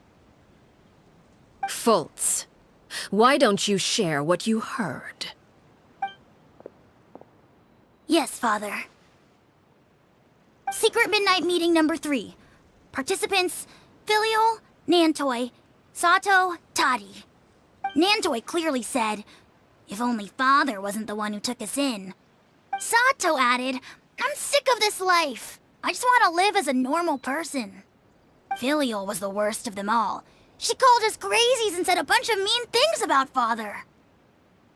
I did not! You're lying! Fultz is trying to frame us. It's not like I'm the only one who heard those things. After that, you and Toddy and a bunch of other people started talking about Klérvi. You were using all those things Klérvi brought up as an excuse to question Father. We're birds locked in a cage. The only way out is to destroy it. That's what you said, wasn't it? You little... You just want me gone, don't you? What did I ever do to you, huh? And you, Sheplo, have you forgotten who stood by your sickbed, watched over you, and changed your dressings? Come on, let's hear it then. What's your reason for all this?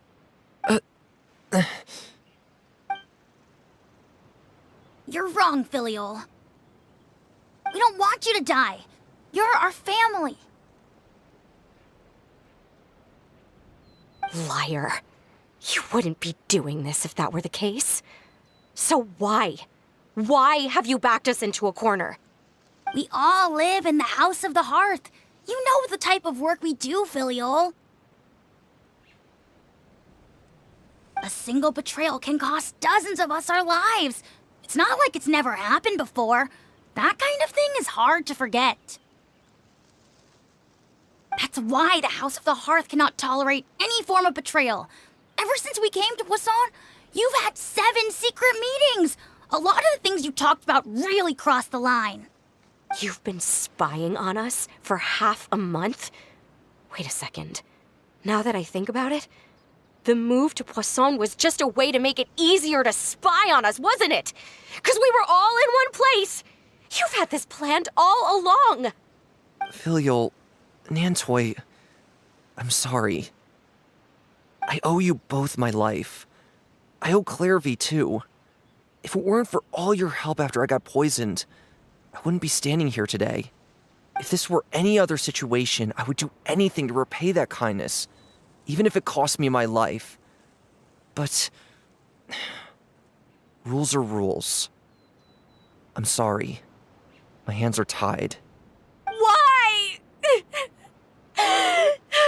Why? That's enough, Filial. We made a mistake, and we should own up to it. We broke the rules, plain and simple.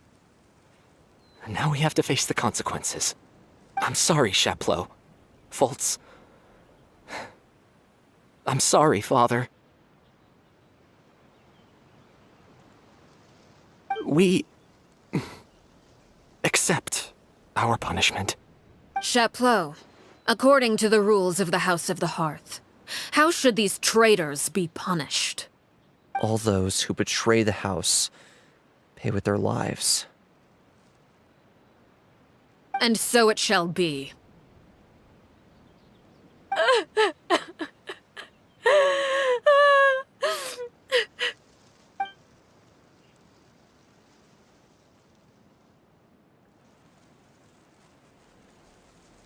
Father, please wait! Something you want to say, Lini? Please reconsider, Father. What Filial and the others did, does it really count as betrayal? We all come from broken families. From the very first day we joined the House of the Hearth, we wanted nothing more than to make it a real home. But the truth is, none of us know what a real home should look like. I'm not saying I have all the answers. All I know is this. Killing Filial and the others may uphold the rules, but doing so will only bring us further away from being a real family than we've ever been. So please, Father, please reconsider. I agree with Lini. Father, please. Lini, you...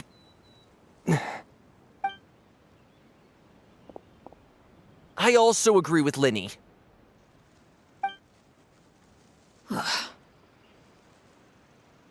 order, once given, cannot be rescinded.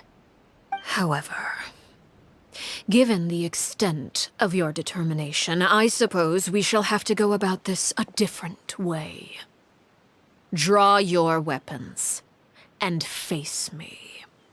Our weapons? Father, are you referring to a duel? Precisely. The rules of the house will not be altered. Traitors must be punished. However, resolving disputes with a duel is also one of our rules, one that also applies to me.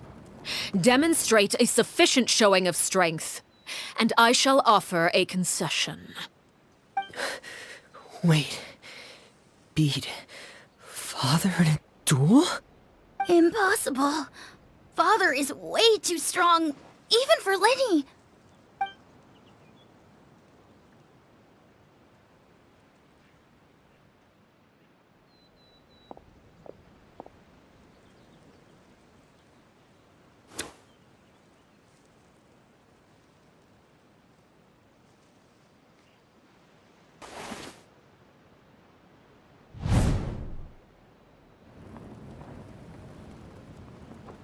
Did you hear that, Traveler? Lini and the others have to duel the knave. What should we do? Can they really win something like that? If they lose, those people from the house are really gonna be executed. Hey, are you listening?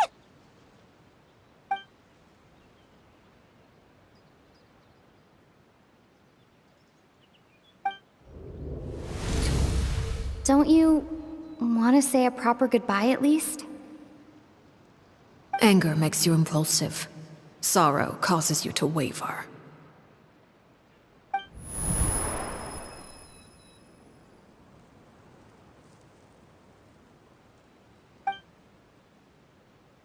Oh, looking at that expression on her face, she seems really serious about this. Guess that means there's no chance she's throwing the duel on purpose, huh? When guests are around, families are often on their best behavior. And any disputes are less likely to escalate. When the time comes, make the choice that you deem most appropriate in the situation, and lend your help to the House of the Hearth. What's wrong, Traveler? Hey, where are you going? Traveler?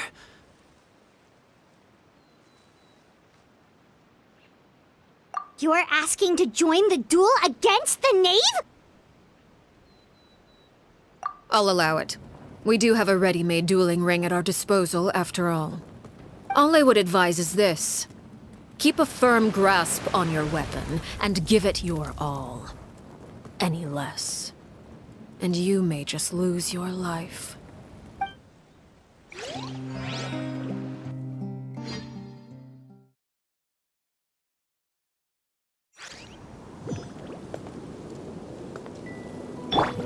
Yoo-hoo! Everyone hold it! Is it my turn now?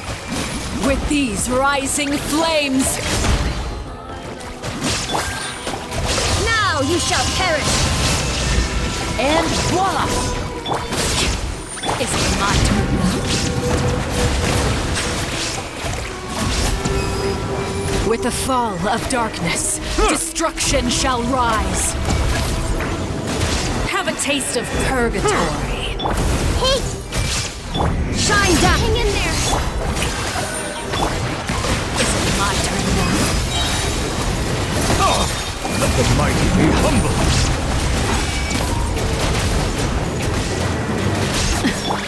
Everyone hold it! Look at Time to shine! trapped like a bunch of helpless ants. Try to pace yourself. Not bad. You've proven to be a worthy opponent after all.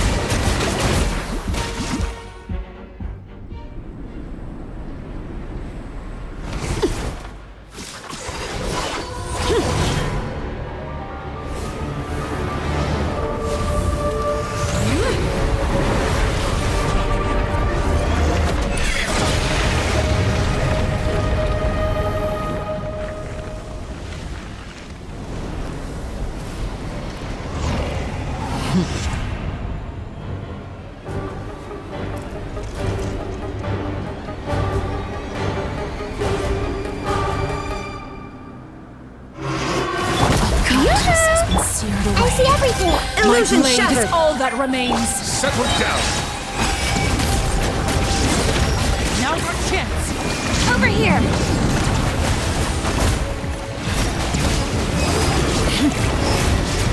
Hey! The Temple of Wisdom! Suntown is only the beginning. There is no escape!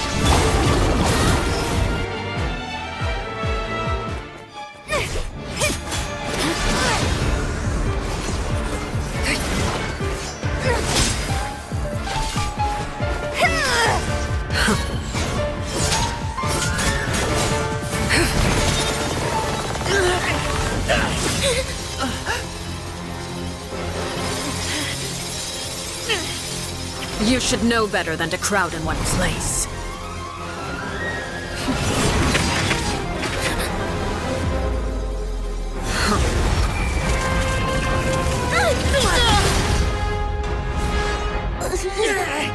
Oh, I know. No! I'm sorry, Father!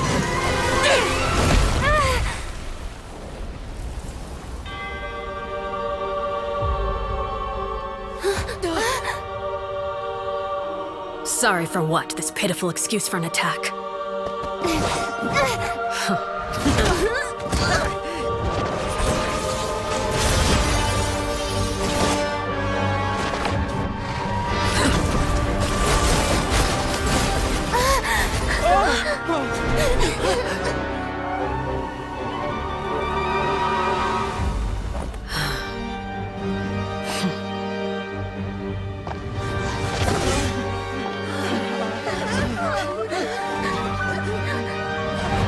Father, no!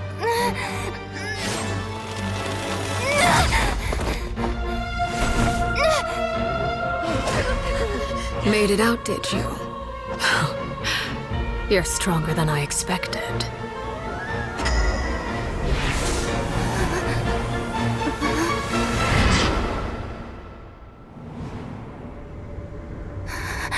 A crimson moon. I can't move.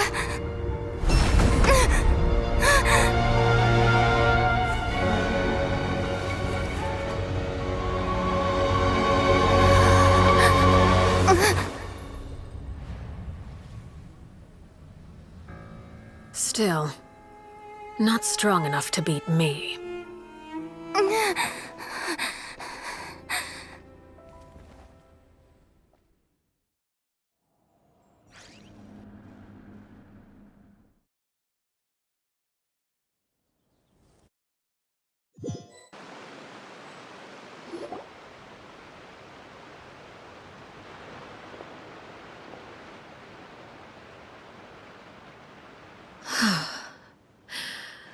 I believe we can end things here. It's not often that we get to enjoy the company of guests, after all. We wouldn't want things to get too out of hand. Brother, are you all right? Lini!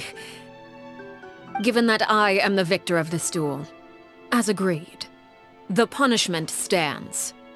No! I never thought things would end like this. However, everyone involved in the duel demonstrated a remarkable level of strength and determination. In light of this, I'm prepared to change the method of execution.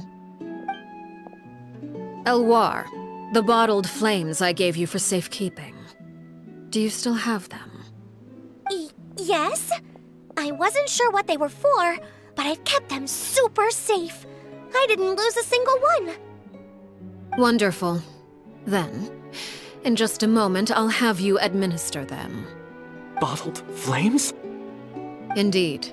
They're the product of a secret experiment. Under certain special circumstances, flames can be extracted from my person and preserved. Once ingested, searing pain will spread across every inch of your body. No harm will come to you physically, but your memories will be burned away. If you can withstand the pain. When you awake, you'll have forgotten everything you know about the House of the Hearth. and will be expelled from the organization. In other words, administering this concoction will kill the version of you that grew up in the house and give you a new identity.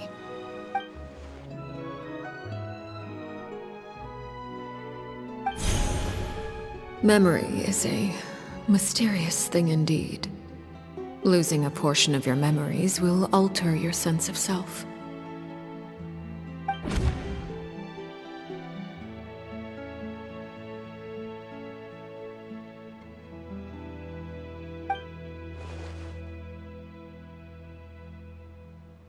So, you're just letting us go, Father? You misunderstand. Memories are extremely important. Once consumed by flame, the version of you standing before me will die, and our secrets will die with you. So no, I don't intend to just let you go, because the person who survives will be nothing but a stranger. Even so, I won't have to live in fear anymore. I'm sorry, Father. I'm sorry I let you down. But I really... Don't cry, Filial. You haven't left the house yet, so there are still rules to be followed, yes? Remember what I taught you. Anger makes you impulsive, sorrow causes you to waver. Don't let yourself be controlled by your emotions. Of course. I'll remember. Dry your tears, and go pursue the life you really want. Yes, Father. Chaplot, Foltz, Elwar, take them back to Poisson. And bring Lini and the others as well. I prepared 3 extra vials of bottled flames. As for whether to take them, the choice is yours. Goodbye, children. The next time we meet, I will no longer be your father. Thank you for all you've done for the house. I hope you have bright futures ahead of you.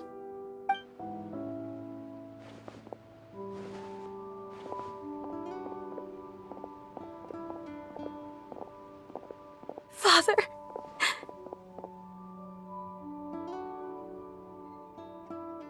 Let's go.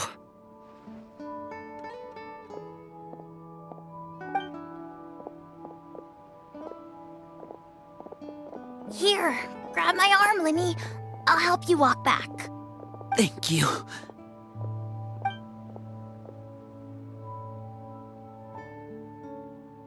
Klérvi.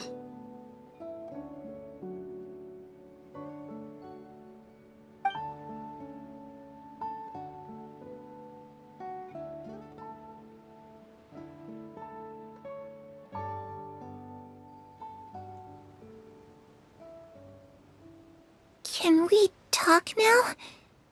I've been waiting for a super long time. You really are Perry, aren't you? I haven't seen you in so long. How come you're all grown up? Wait, did I somehow travel to the future on accident? Or am I dreaming? What a long dream. Neither. You died, Klérvi. That's what happened. You could have at least sugarcoated it a little. Look, she's done speechless. Oh. Okay then. Huh? That's it? You accepted it just like that? Yep. If that's what Perry says happened, then I believe her. Perry wouldn't lie to me. Plus, I don't really need to know why I'm like this. I'm more curious about what happens in the future. If you're a harbinger now, Perry, that means Mother is gone, isn't she? Can you tell me about it? I want to know what happened to her. And to me. You never stopped trying to defy fate. At first, no one believed you. You could only vent your frustrations to the moon. In fact, you often sought comfort in the night sky. You wanted to see the aurora, so one night we promised each other we would go to Snezhnaya to see it together. Later on, you tried to run away, but you were brought back each time, Mother spared your life, but it wasn't out of kindness. Instead, she decided to make an example of you by slowly torturing you over time. That way, the other children would know what happens to traitors. Still, you never gave up. Mother hoped that through ruthless duel after ruthless duel, she would be able to crown an ultimate victor among the children she raised. But you called on everyone to unite, to fight to a draw in order to reduce casualties. Your efforts may have only delayed the inevitable, but still.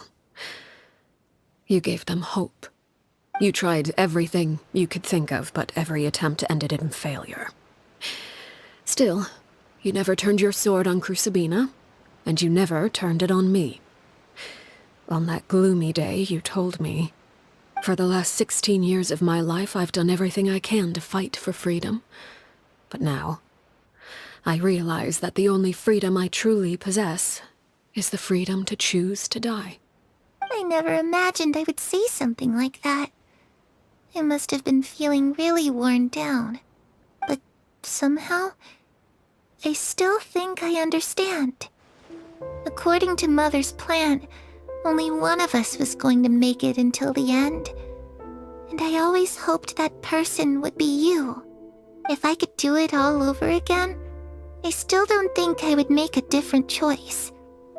Even when I first met you, I knew you'd be able to do what I couldn't.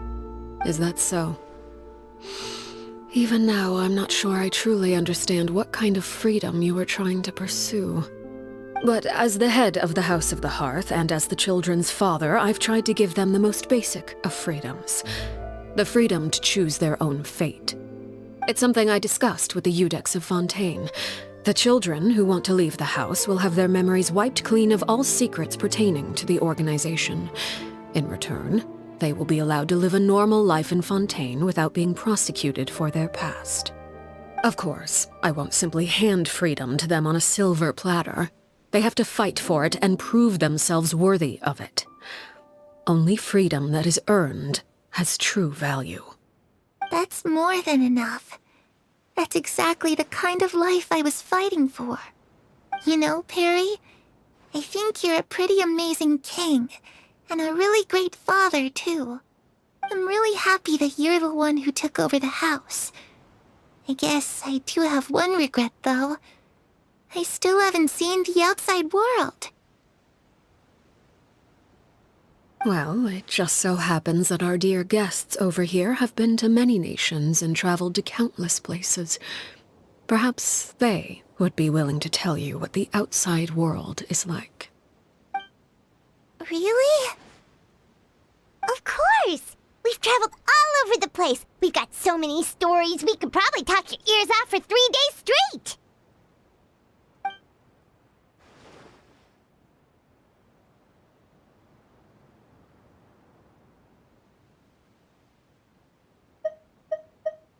I was always too afraid to skip Mother's fighting lessons. But at the academia, I bet you could do all sorts of secret things in class. Things that have nothing to do with studying. I'm just kidding. Being able to study whatever you want without having to fear for your life actually sounds pretty great. Those yokai you mentioned, what do they look like? I once saw a drawing of this one guy with horns on his head and a super scary face. Are there any yokai like that? Oh, sounds like you're talking about an Oni. Yep, we've met one, and let Paimon tell you, they're not nearly as scary as they look.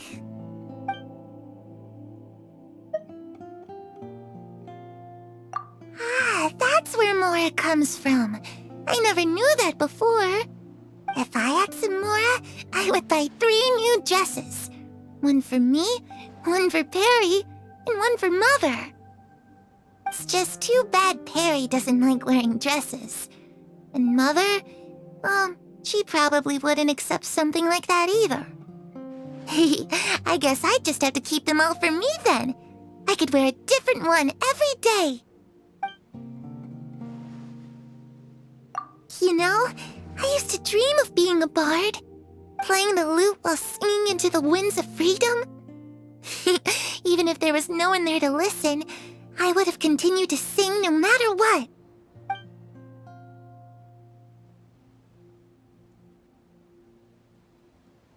The situation was super dangerous. Lini and Lynette were accused of committing a crime, and they were going to have to stand trial at the Opera Epicles. Oh no, that must have been hard for all of you. What happened next? Don't worry, we were able to turn the situation around super quickly. All thanks to Detective Paimon, of course. How'd you do that? Come on, tell me. Okay, so it was like this. After the failed magic show, we rushed to the scene and...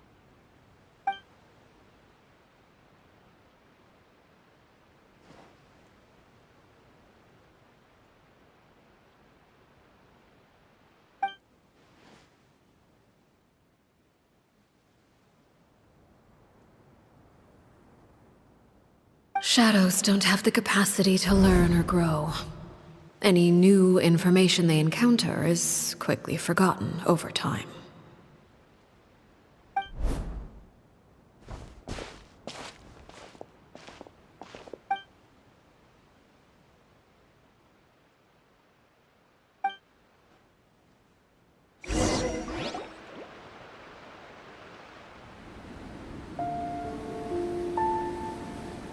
Klérvi, you've worked tirelessly from the shadows to overthrow the House of the Hearth. Now, by my authority as the Knave, I shall announce how this matter ends. You are hereby expelled from the House of the Hearth. You are no longer tied to this place, nor are you bound by its rules. You're saying that I can finally leave? I get to experience the outside world as well? Oh, I almost forgot. There's no one getting older for me. Still, seeing who you grew up to be makes me really happy, Parallel. Take care of yourself. Goodbye.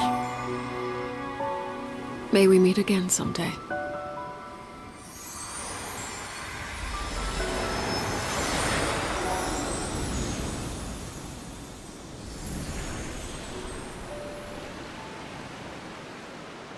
Klérvi. She left so soon. Paimon didn't even get to finish her story. I also have certain sentiments left unsaid. I wanted to tell her that the aurora I saw in Snezhnaya was just as beautiful as the ones in the pictures. But a shadow's memories reset at dawn. Had we delayed any longer, we wouldn't have had the time to say goodbye.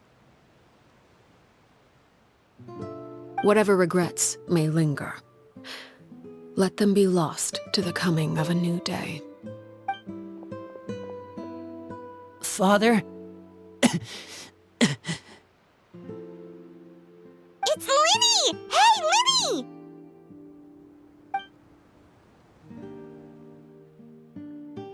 What is he doing back here? Let's go check it out.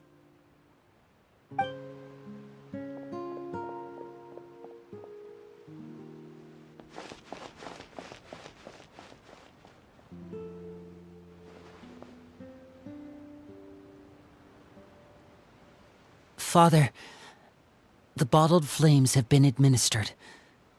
Filio and the others have left the house. And you? What have you decided? Thank you for giving us that choice, Father. But we never wanted to leave the house. It's the only home we've ever known. Lynettt and Fréminé feel the same way. They're recuperating back at the Hotel Bouffe d'été. But I decided to come back and tell you where we stood. I'm sure you're well aware of the expectations I have for you.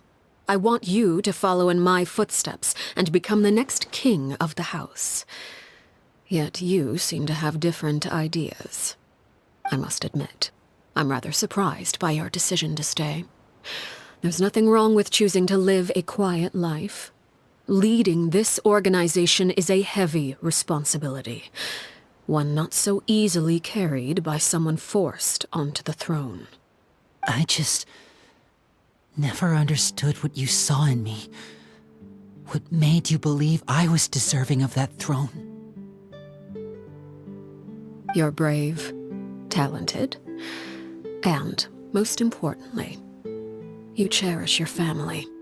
You would do anything to protect them, even if it costs you your life.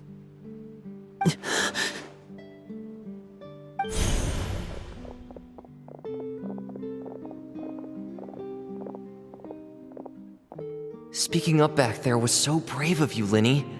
It's all thanks to you that we were able to convince Father to back down. You're a hero, Lini.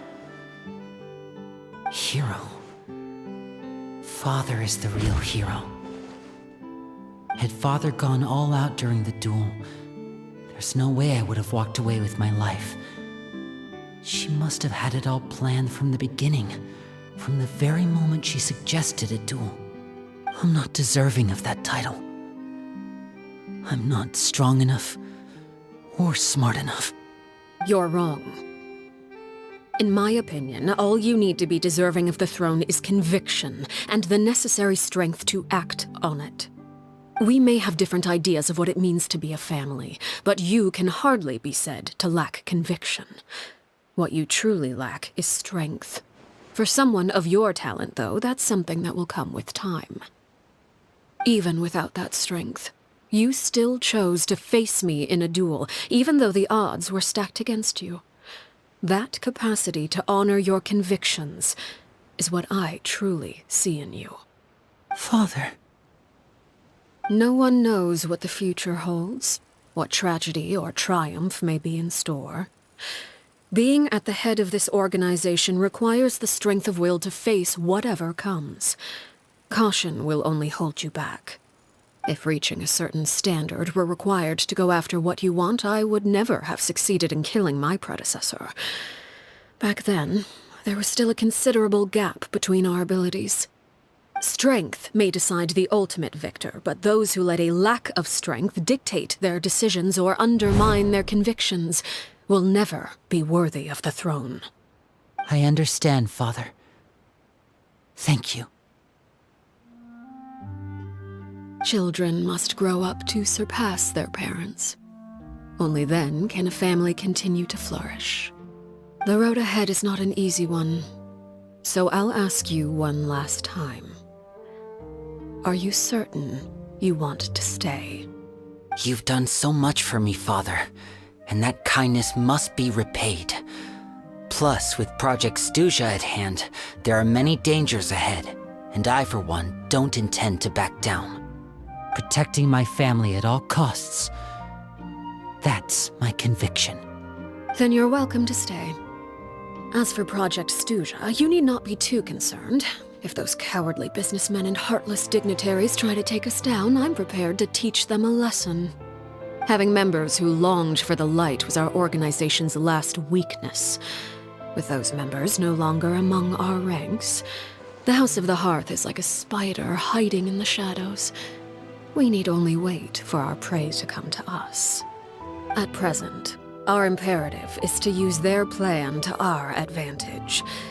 In doing so, a crimson moon shall rise amid the frigid blizzards of winter.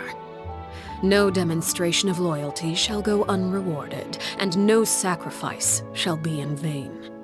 As for the two of you, whether we meet again as friend or foe, I'll remember the camaraderie we shared in this moment. No matter how arduous the journey ahead, I hope we both reach our desired destination. Lynette? Fремине? How are you feeling? Much better. Whew, what a relief! What about you?